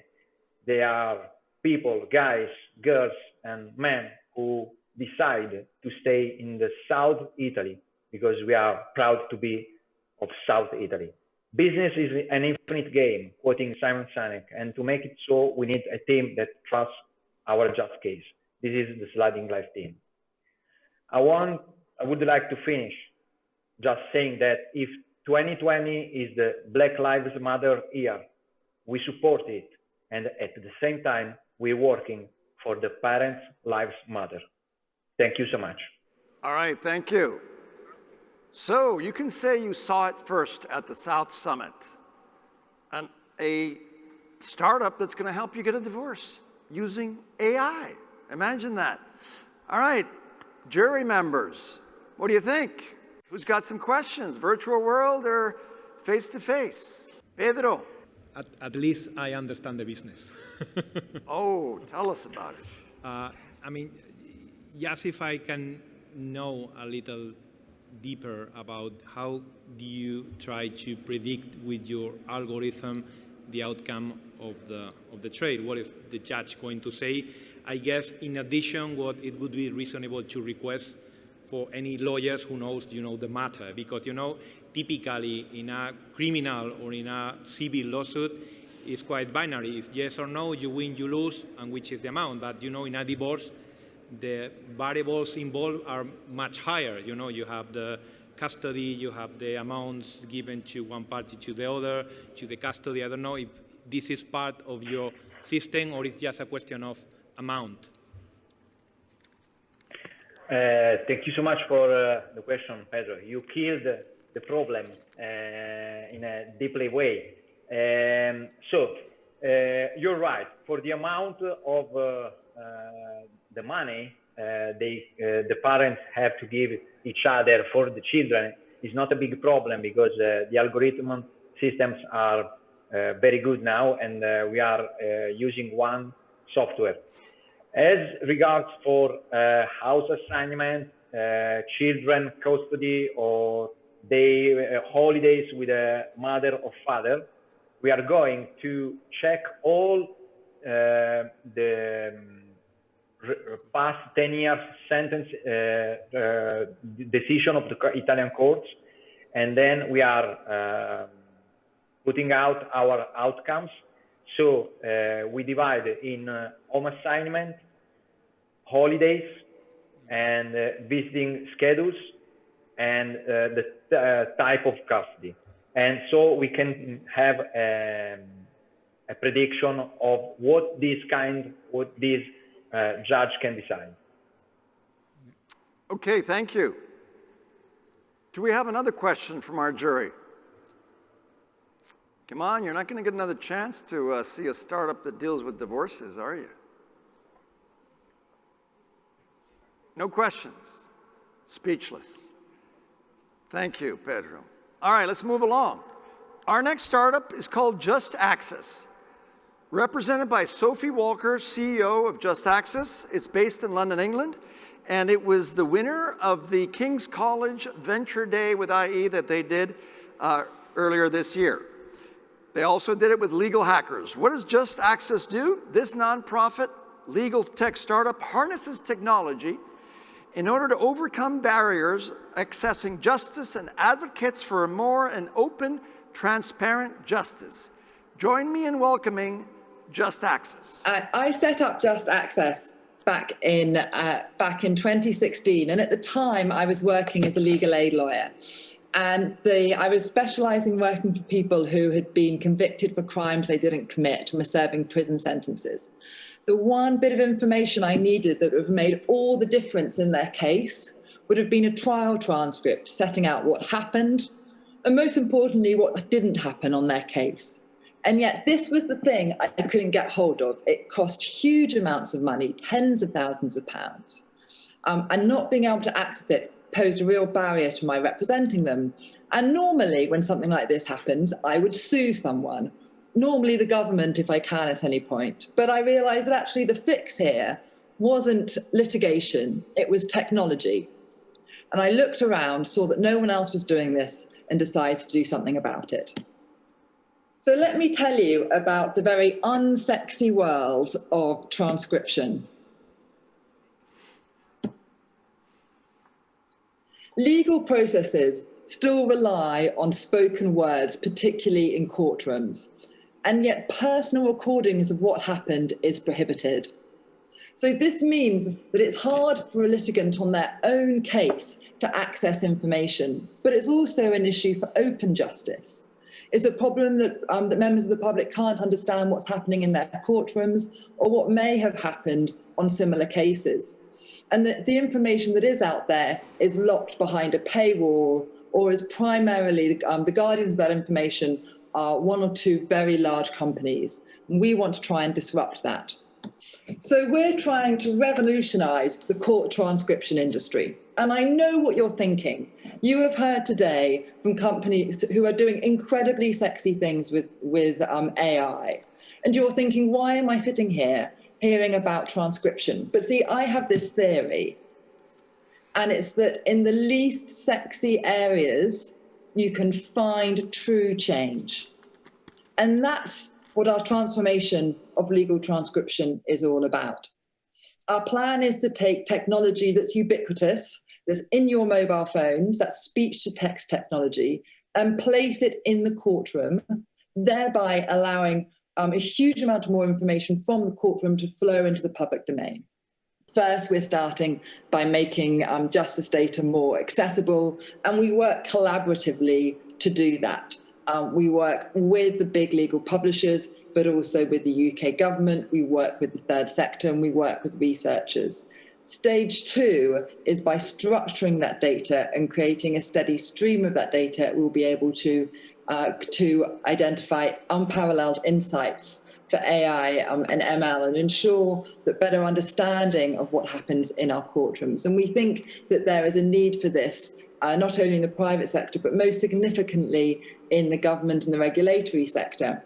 Thinking at the moment of the huge transformations that are ongoing in our courts due to coronavirus, due to the lockdown, understanding exactly the impact of changes within our legal system having on litigants is so important. And the first thing we need to do is identify the data, and this is what we are on a mission to do. So to show you a little bit more about our tech stack, we understand that when you are using public legal information, that comes with a great responsibility. So we have built in an important governance layer to ensure there is anonymization of party names and any other information that may allow for parties' identities to be exposed. We then ensure that the data is appropriately structured and that it connects seamlessly with our customers, which would be the courts, the publishers, the researchers, and in fact, some of the other legal tech companies that are pitching today would probably be interested also. So this is where we see the gap in the market. While there are lots of people building beautiful AI tools, they lack the data, which is the machine for these tools. And this is what we're looking to do. And what's so important is making sure that the data that these machines run off are a full set. If you're running only on a partial set of data, it's going to skew your AI, thereby risking further discrimination. We want to tackle this head on by making sure that that we're using as full a data set as possible to avoid skewing legal decisions or skewing the advice that people receive from these tools. We need to wrap up quickly. Well, I will. Let me tell you where we are headed in that case. So we were awarded an Innovate UK grant from the British government, and we've been working with Vodafone, who are delivering a video platform for the justice sector. We've been designing that platform with Vodafone, and that is going to be that is being rolled out shortly. What this shows is that while we're able to work on small projects, that we understand our users, we understand the information flow, but we can also stand shoulder to shoulder with some of the biggest corporations around. And that, I think, will make the difference for our organization being able to scale. Thank you very much. Thank you, Sophie. All right, you heard it. I mean, we've got now another legal tech startup with AI in it. So, jury members. Thank you. Thank you so much, Sophie. So a couple of quick questions. First of all, public accessibility of transcripts. Is it a matter of technology or judicial policy? How do you use technology to alleviate institutional reluctance to make those records publicly available? Second question has to do with language more generally. Think about people with an immigrant background who need to understand a transcript. Now, obviously, an official translation into another language is a very costly thing. How will your startup use technology to lower down the cost of having an effective translations for people who really need it in order to have their day in court? Thank you. Thank you. That first question about judicial reluctance is a fantastic one. And it is definitely, those of us who are working on the intersection between technology and the court system know it well. So my strategy is this: I make the technology as simple as possible. I make the use cases as compelling as possible. And I make the ground in which the judges are standing on to say no as small as possible. And by doing so, I think you are able to show that technology companies can be trusted, that we have responsible policies, and that we are out to do good. And I think what's important is those things are no longer taken for granted. I think we have to prove that that is the case. And so it has to be a partnership. But great question, and it's always something I'm looking to improve on, is how I manage that tension. Your second one, in terms of language translation, there is technology that allows to automate translation, but my view is it's pretty shoddy. I don't think it's very good yet, and I would be nervous of totally automating the process by which someone would understand their judgment. I think that people and translators are still important. So I wouldn't want to totally automate that process. So I would back away from the implication you make in your question. Okay, thank you very much. All right, moving right along. We got one more startup from the Legal Venture Days. This one is based in Brazil, Sao Paulo. It's called Juit.io. And it is from the Venture Day with the Fundación Getúlio Vargas and legal hackers. What Juit does is it's an online platform that allows legal practitioners to work smarter using technology as a bridge to ease their work. Join me in welcoming Deoclides Neto, the founder and CEO of Juit.io. Deoclides, the floor is yours. Thank you, everyone. I hope you are safe and sound in Madrid. I know that things are not easy as it was about a month ago, so I hope everything's fine. And I'm starting my pitch right now. So, hi, my name is Deoclides, and I am the CEO and co-founder of Juit, a legal tech company from Brazil founded 2 years ago, and we are solving one of the biggest challenges of the legal sector: the time spent by lawyers to understand the legal perspective of their clients' business demands and the risks involved. And this is how the problem unfolds. One, lawyers receive a demand from a client. Let's say Cabify approaches a lawyer stating, I hire independent contractors to deliver my services. Is there any labor risk? Two, the lawyers must build knowledge for that specific subject. And three, lawyers finally advise their clients. The problem here is the second step, which is very time consuming. It relies on translating business demand to legal jargon and then doing lots and lots of research to finally consolidate the conclusion. This is a problem because here in Brazil, you have to find information among 300 million cases spread in 93 court websites and more than 40,000 law acts. It's a needle in a haystack. So the build knowledge step, it's the villain of the legal sector. And all of those research steals 20% of a lawyer's time. These numbers prove how much is wasted yearly with the tasks. So to enhance productivity, we developed Juit Humor, a legal research one-stop shop based on two concepts. First, one-click legal analytics over a gazillion jurisprudence, and also a blazing fast unified search engine for decisions, legislation, and doctrine. Let's see how it works. In our example, imagine that the lawyer of Cabify runs a typical research, having almost 20,000 results returned. Who would read all that? I wouldn't, but with just one click, boom, you got the lawyers has all the analytics needed to make a data-driven decision. And you want to narrow down the results? Based on proprietary AI, our smart filters can reduce 20,000 results to just 200 after 3 simple clicks. This is just 1% of the original results, and it's where the lawyers must focus. Again, one more click and suddenly all data is refreshed, blazing fast and showing a convenient scenario for companies like Cabify to operate here in Brazil. So our value proposition is to enable lawyers to do more, to know more by reading less, to build knowledge as fast as possible, and to give back time to focus on what truly matters. And this whole new experience brings extraordinary results.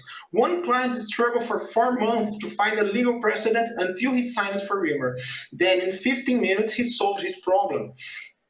And it gets better because on average, our clients find what they need in less than 6 minutes. Those KPIs show how fast we are growing. More than 1,000 users, and we grew 4 times during this pandemic, more than 10,000 searches in the last 30 days, and about 15 logins per month per user. And this is just the beginning because we can reach more than 2 million people between lawyers and law students. Brazilian's legal market is one of the biggest of the world. And as you can see, we are the only one among our competitors that works both as a legal analytics platform and a search engine. We combine both of the best of both worlds in just one, with fair pricing, ease of use, free content upgrades, and all of that while being fast and efficient. If you pick one of our competitors, you will need to choose between having a vast amount of decisions with low quality or a few number of judgments with better quality. Never both, unless you decide to go with us. And what makes us better than others? Our custom-built AI has almost 99% of accuracy classifying legal documents. We also have a legal relevance recommender showing important precedents up front, and an award-winning data architecture, creating a hugely scalable business model. Remember that 2 million potential customers, multiply them by $5 a month, and you can see how reliable the business model is. And I am not even talking about the upgrades. We also serve law firms from $50 monthly with much more robust plans. All that was designed by a small team led by me and Marcio, our CTO. And before founding Do It, I worked with data analysis for about 10 years, and I held a bachelor's degree in law school. Marcio is a computer scientist with more than 20 years of experience in developing digital products. And we have already collected some awards in our journey, like Neo4j Graphy Awards on unstructured data. The next step is to raise our second round, focusing on indexing all courts to scale revenue by opening new markets. And why now? First, lawyers in Brazil are just starting to buy SaaS subscription. Second, and most importantly, coronavirus turned the legal sector upside down by eliminating the work by the hour in Brazil, demanding every lawyer to do more in less time. We are Do It, and we deliver all the Brazilian legal knowledge in just one place. Thank you. Thank you. All right, you heard it. That was our last legal tech startup, people. So this is your last chance, jury. Do we have any questions from our physical jury or our virtual jury? Looks like we're back to the physical. Pedro, it's good to be back. Hi. Well, first of all, I'm not a litigator, so I'm not so used as some of my colleagues, maybe, to search for jurisprudence or court sentences.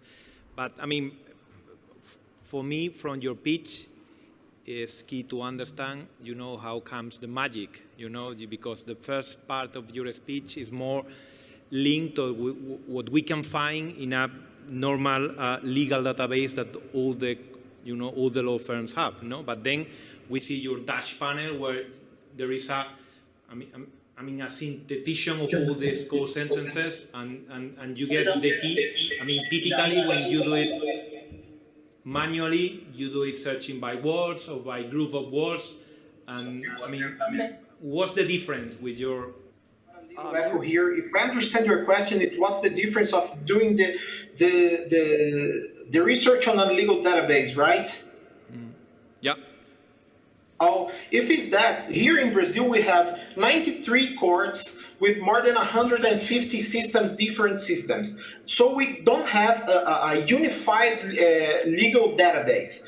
There is some interventions from the National Council of Justice, but they do not obligate courts to unify their legal research. So the difference to do the search in our database, I mean the court's database, is that you have just one window for the whole judiciary system in Brazil. So we make searches really faster, because with AI we were able to create synonyms, and you say for each word, so you save time by typing less and finding more straight results for what you need. And as you can see, with one click, you got the whole analytics for the whole judiciary system, not only your lawsuits. You can see everything, and not just your small world, as we say here in Brazil. So this is the difference. It's a dramatically improve of productivity, and we save tons and tons of times of lawyers, because we are unifying doctrine, legislation, and jurisprudence in just one single database. Okay, thank you very much. All right, well, that does it for our legal tech startups. We've had 4 amazing legal tech startups, and pretty soon you're going to find out from all these incredible places all over the world who the winner is. But before we do that, I promised you we'd be looking at 2 International Venture Day finalists. And we're going to start now with the first one. This first one is based in New York City, and it was our Marketing Tech Venture Day, MarTech Venture Day. The company is called MarPipe, and representing it is Daniel Panello, who's the CEO of MarPipe. Now, what do? They are the first platform that enables multivariate testing to empower your creative performance with data. Join me in welcoming Daniel. All right, guys. My name is Dan Mantello. I'm coming to you from New York City. I'm the founder of MarPipe. And today, we could learn a little bit something together about marketing. And what I want to talk to you more specifically about is when you look at ad creative and you see the pictures and videos that make up the ads, is it an art or is it a science? Today, I'm going to show you how it's actually a science as opposed to an art. So when it comes to advertising performance, the single most important element to advertising success, more important than audience targeting, than branding, than even the amount of people that you reach all combined, is the actual creative, the actual visual stimuli that you show people in ads, like the colors and the symbols and the font and where even the words appear. All of that, when changed, has a tremendous impact on performance. And so with creative being so important, how is it that we actually make creative decisions? How do we decide what our creative looks like? Well, actually, it's exactly what you think it is. There's no magic trick to it. We kind of just make things that look cool and then run them and see if they work. It's really a glorified process of guessing and checking. If you go to some of the highest creative directors at the best agencies or some of the best digital marketers at the best in-house teams, and you ask them, how do you decide what your ads look like? No one's going to give you a good answer to it, because everyone's really just guessing and checking. And the thing is, we're actually pretty bad at guessing. Over 90% of ads that are launched actually are turned off within the first few days because they don't perform well. So the best that we can come to when it comes to actually trying to test our creative and understand what works and doesn't is A/B testing. When we launch 2 separate ads in the same environment, and we can see which one does better or worse than the other one. So here with A/B testing, which is the current best practice in the industry, we can only learn about which ad works better, but we can never learn why. To understand why our ad creative actually works, we can actually, with multivariate testing, engage in a process that narrows in and breaks apart the exact variables that people love or hate most in our creative. As you can see here in this example, the purple background increases the purchase conversion rate of this ad by 35% when compared to other background colors that were tested in this piece of creative. So when we can break apart the different variants that actually influence performance, we can learn what people love to see or most hate to see in our ad creative. And using that kind of data, we can actually construct creative that we know will work better from a data-driven process, and we won't be stuck in the Mad Men days anymore. So if this is so great, how come you haven't heard of multivariate testing, and why isn't everyone doing it? Well, because it's totally impractical to do as a methodology. To actually execute on this, you're going to need to spend 2 to 3 days of a dedicated creative agency team building hundreds of ads for you. You're going to need to have a dedicated campaign team spend several days launching and running all those ads. And you're going to need a dedicated data science team to actually analyze the component results of all that and pull it apart. So today, it's only accessible to Fortune 500 who can actually afford to throw all this money and people at the problem. With Marpipe, we completely automated the entire process and made it incredibly easy for everyone to do. So the entire process, all the steps involved in the workflow of multivariate testing, all just take a few minutes now with our platform. Here's how it works. So when you log into our platform, we have a multivariate creative ad builder. And all you need to do is upload some of your visual brand assets like background colors or product images or even value propositions for your service. And we instantly generate a perfect multivariate grid of hundreds of ads. You don't need to be a graphic designer. Even lawyers can log into Marpipe and create hundreds of incredible, well-performing ads. Then, when it comes to actually launching them,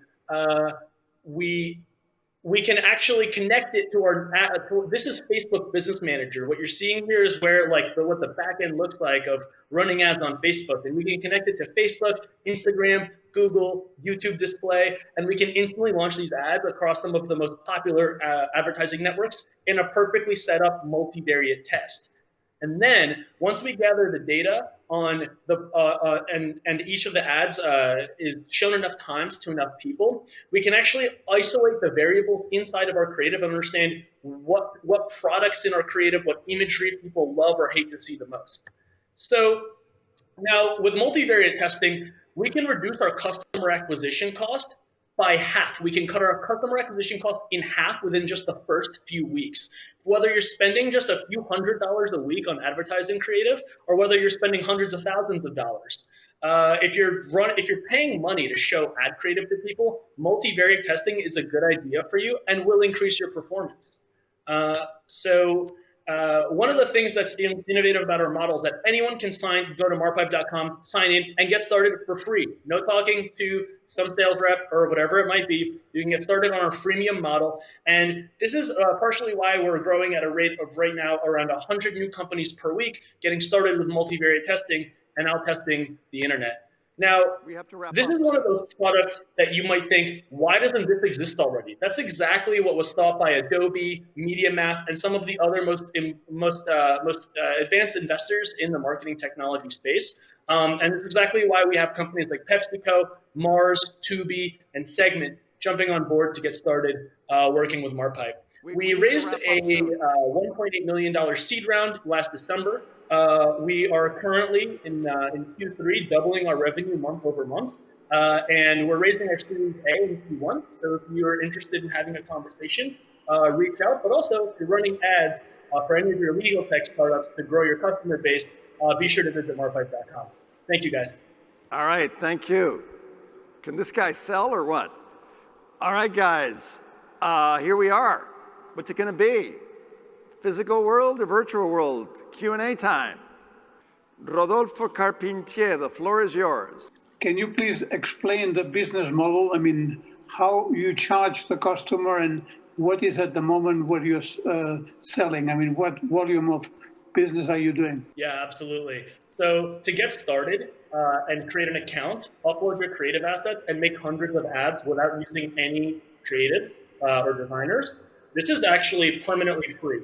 This is something that people are charging for, but we're putting in front of people for free just to get adoption. Now, when you want to actually launch a test and analyze the results, that costs just $250 a month. And then you might be a large enterprise that might be like, you know what, Dan, I don't want to do the testing myself. I don't want my team to worry about it. I just want you and your team of experts to do it for us. Well, in that case, we can talk about our enterprise plans, which start at 5K, but range all the way up to 10K. And right now, we have large enterprises paying us between that range to actually handle the entire multivariate creative testing process for them. And all we do is just tell them, here's what people love about your ads, here's what they hate about them, and here's what you should do next. So that's kind of how it works. It starts freemium, then a subscription plan that's just a few $100 a month, and then there's the enterprise. Okay, thank you. One more question here from the jury. No more questions. Okay, moving right along. All right, and now our final startup for today. As I said, these are International Venture Days. The latest one the next one is from Germany, and it was for our Sustainability Venture Day. It is called Smart Cloud Farming, and it's represented by Suvarit Saha, who's the co-founder of Smart Cloud Funding. Smart Cloud Funding is an ag tech startup that specializes in advancing soil analytics. If you want to get down to earth, this is it. Ag tech, soil analytics. Join me in welcoming Smart Cloud Farming. A very good day to everyone at the South Summit from Berlin. My name is Subrajit. I'm one of the co-founders at Smart Cloud Farming, and we do advanced soil analytics using remote sensing. When you hear about soil, the first thought that comes to most people's minds is dirt. However, soil is not dirt. Soil is an asset. It maintains life on Earth, provides us with our food, stores carbon, and maintains the biodiversity. This very valuable asset is actually managed very badly, as a result of which we're losing large tracts of fertile land every year, and with it land to grow our food on. And this has a huge price, $300 billion in 2019. So why is this so? Why are soils managed so badly? The answer is very simple: because of lack of quality soil data and suitable digital applications to manage soils. At Smart Cloud Farming, we decided to change this by building the very first analytics-driven soil management dashboard using remote sensing and 3D soil analytics. How is soil management carried out today? You do soil analysis, and for that you need to prepare a field, collect the soil samples, transport them to a lab, and get the analysis done. Now, this is not just slow and costly, but it is also error-prone. It is non-digital. It is dependent on weather, because you cannot carry out soil analysis when soils are frozen or the fields are flooded. As a result of this, this is extremely manual. Our solution are 3D digital soil maps that provide our customers with soil information up to 90 centimeters below the surface. We have 3D soil moisture maps, we have 3D soil carbon maps, and we have 3D soil nutrient maps. And the benefits that our customers get are that they get fast, accurate, and a lab-free analysis of their soils without any soil sampling. They get an API integration that allows them to automate farm processes, and they get a continuous and global availability.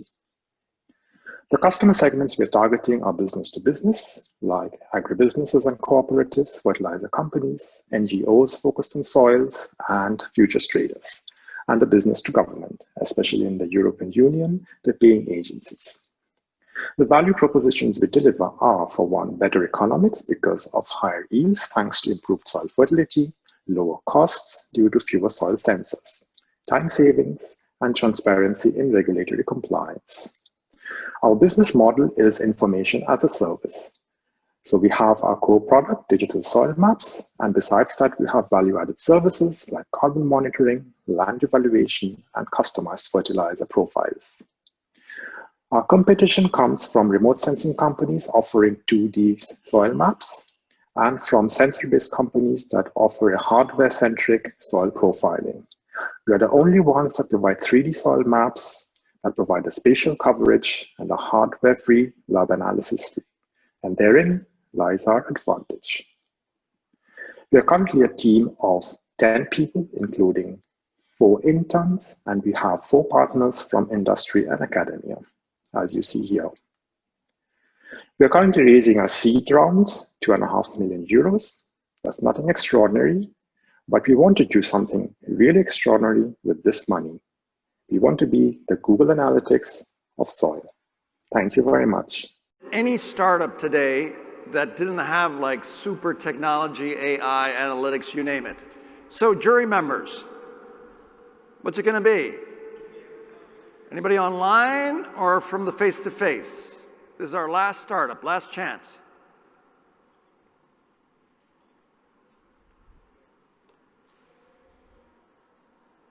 No questions, speechless, huh? All right. So that wraps up the startup competition. You had 4 amazing legal tech startups and 2 of the winners of our venture days in New York for marketing and in Germany for sustainability.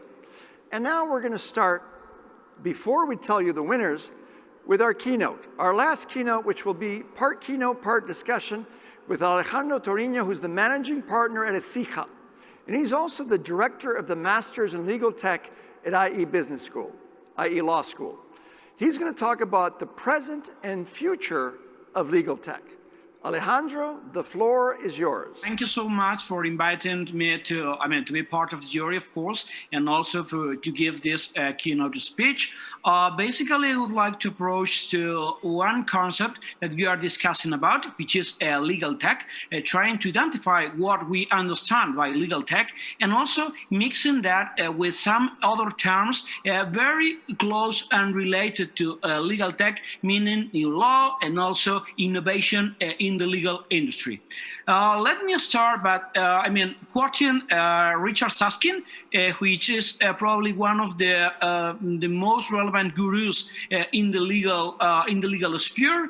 He said a few years ago that over the next 2 decades, the way in which lawyers work will change radically. Well, I definitely agree with that assumption, and I will say that myself, that I am professor at IE, I am also a practitioner, and I see every single day how everything is different and very different from the past, and also from the traditional way lawyers used to do their work. Okay, but first of all, I would like to focus on the term legal tech.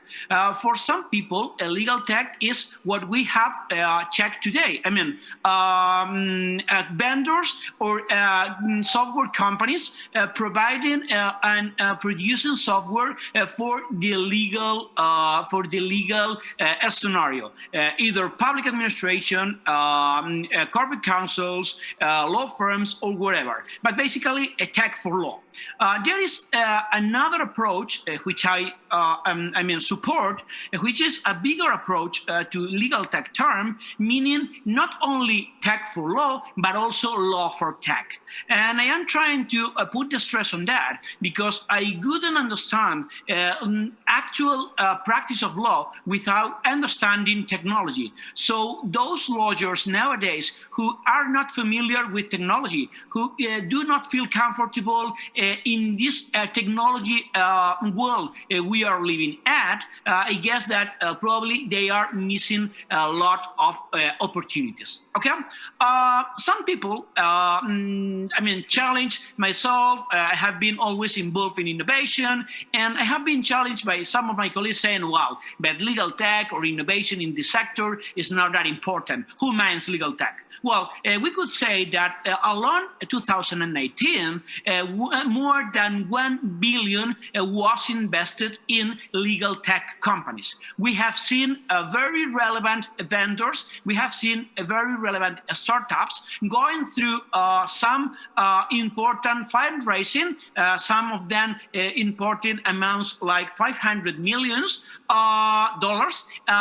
being invested by venture capitals, by big fours, by law firms, and, well, of course, some of them by this family of friends and fools. So I would say definitely that many companies nowadays are putting their eyes on these new players, these newcomers who are changing the rules within the legal sector. Just to put some examples over the table, I would say that some, for instance, Big Four, I remember EY, maybe 1 year or a couple of years ago, EY acquired Riverview Law. Riverview Law is a legal tech company that was acquired by, for a large amount of money by EY, because EY understood that the way to be more efficient, to provide added value to their client was by introducing technology to their processes. So this is also a way of being understanding the importance of this new ecosystem. Alejandro. But if we... Yes, Alejandro. Yeah, sure, go ahead.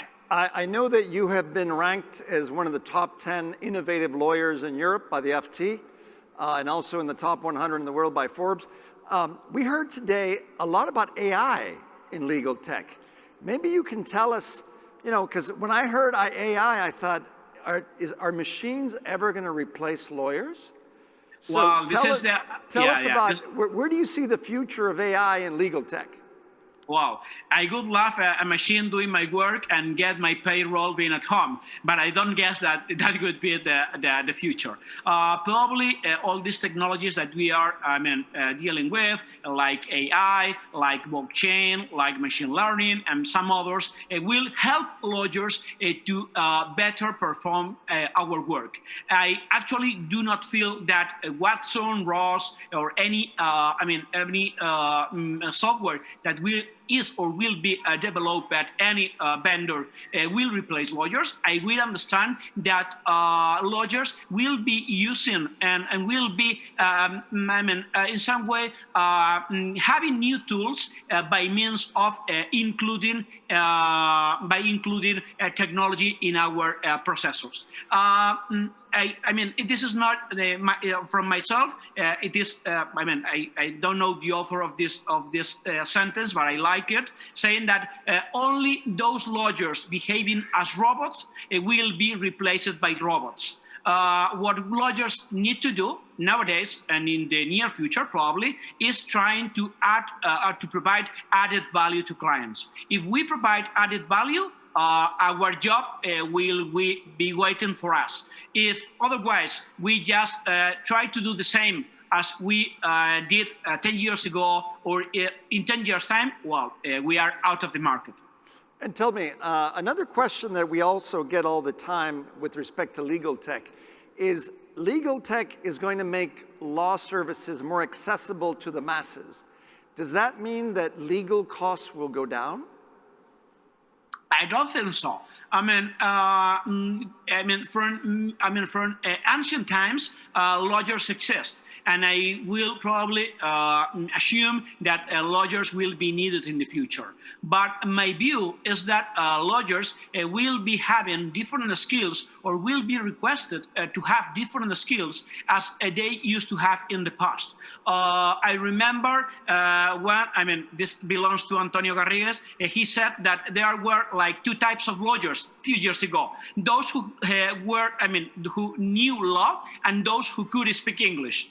So nowadays, you can also feel that there are lawyers who know law and also lawyers who know technology. In the near future, I am sure that lawyers will be needed, but lawyers will need to speak many languages. Lawyers will need to be comfortable at dealing with new technologies, and of course, be very open-minded to be very close to innovation in our industry and follow the path that our clients are showing us. Okay. Another question that we had from some students and with some professionals is, one of the things that sometimes people complain about in the law services is that there's very little transparency of the costs associated with services. Do you think legal tech is going to change that? Well, we are in an actual transformation in the way law firms charge their services. We have come from a place where it was very familiar for us to charge on an hourly basis.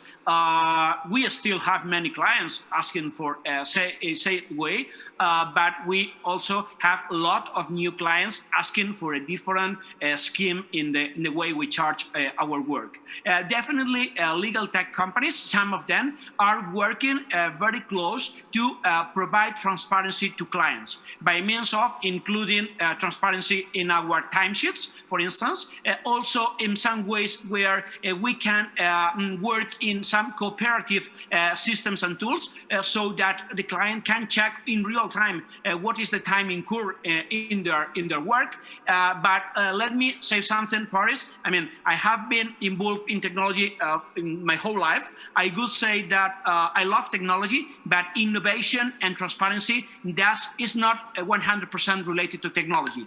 Behavior is 100% important, and also the way our lawyers face the new situations and how new competitors are planning the rules, and also how the clients approach us will define the future for us in the way we charge our work. Okay, Alejandro, thank you so much for this amazing talk. I think everybody that's listening to this probably realizes very well why IE Law School is one of the most innovative law schools in the world. And I think the 4 startups that we saw today with these venture days clearly shows that you guys are walking the talk, as they say. Thank you very much. My pleasure. Thank you so much. All right. And now for the most exciting moment that we've all been waiting for, the winners. So, Soledad, you're going to join me here? As you remember, we had 4 amazing legal tech startups from different places of the world, and we had 2 Venture Day startups. Soledad is going to have the honor of presenting the winner of the legal tech startup, and I'm going to mention the IE Venture Day startup. So, drums. Do we have drums? No, we don't have drums. Okay. Paris, I am thrilled to announce that the winner of the competition, Global Legal Tech Startups, today is from Australia, Dispute Resolution Solving. Yes, you heard it. From Australia, the winner. Congratulations. Okay, can we have a few words from the winner, please? For that recognition. It means an awful lot to us. It's actually 4 o'clock in the morning here in Sydney. So you deserve it, whoever Joe. Said that, you definitely deserve it. Whoever said, yeah, whoever said that startups do the average 9 to 5, but it's been a real journey, and it's amazing seeing the quality of the legal tech startups that we've seen from all around the world, and it's very humbling for us to get that recognition. When the team wakes up tomorrow, I'll send them a message, and I'm sure everyone's going to be super thrilled, and we really look forward to seeing what else is in store on this journey. But thanks very much for having us and recognizing us. It means an awful lot. Thank you. Okay, thank you. Joe, get some sleep. All right. Okay, and now for the winner of our International Venture Days. If you remember, we had one from New York, Marketing Venture Day, and we had one from Germany, which was our Sustainability Venture Day. And the winner is, this is going to be like the Oscars, okay? Marpipe from New York. Daniel Pinello. Congratulations, big guy. You got some words for us? Thank you, guys. That was unexpected. I thought the startup solving, that was, thank you guys for recognizing us. And this was the experience at New York City Martech Venture Day has been incredible for our business ever since we did it. This has been just a really awesome experience. I.e., what you guys are doing is absolutely incredible. You guys are nurturing the startup ecosystem from the grassroots level. So thank you so much for putting on this programming and putting this all together. If you guys want to run off some ads, go to marpipe.com. Okay. Thank you, guys. Thank you. Okay. Well, Soledad, I think we've given witness to the world that your law school is definitely in the bleeding edge. I think we have. So Legaltech, IE Law School, the Law Schools Global League, this amazing competition, Legal Tech Venture Days. Thank you very much. Congratulations to the winners, the finalists, and all of the participants. Okay, and with that, we want to say thank you very much. Hope you join us again tomorrow for more of South Summit. Remember, what do entrepreneurs see in uncertainty? And we're all living in a very uncertain world right now. Opportunity. So stay tuned. Thank you. Thank you.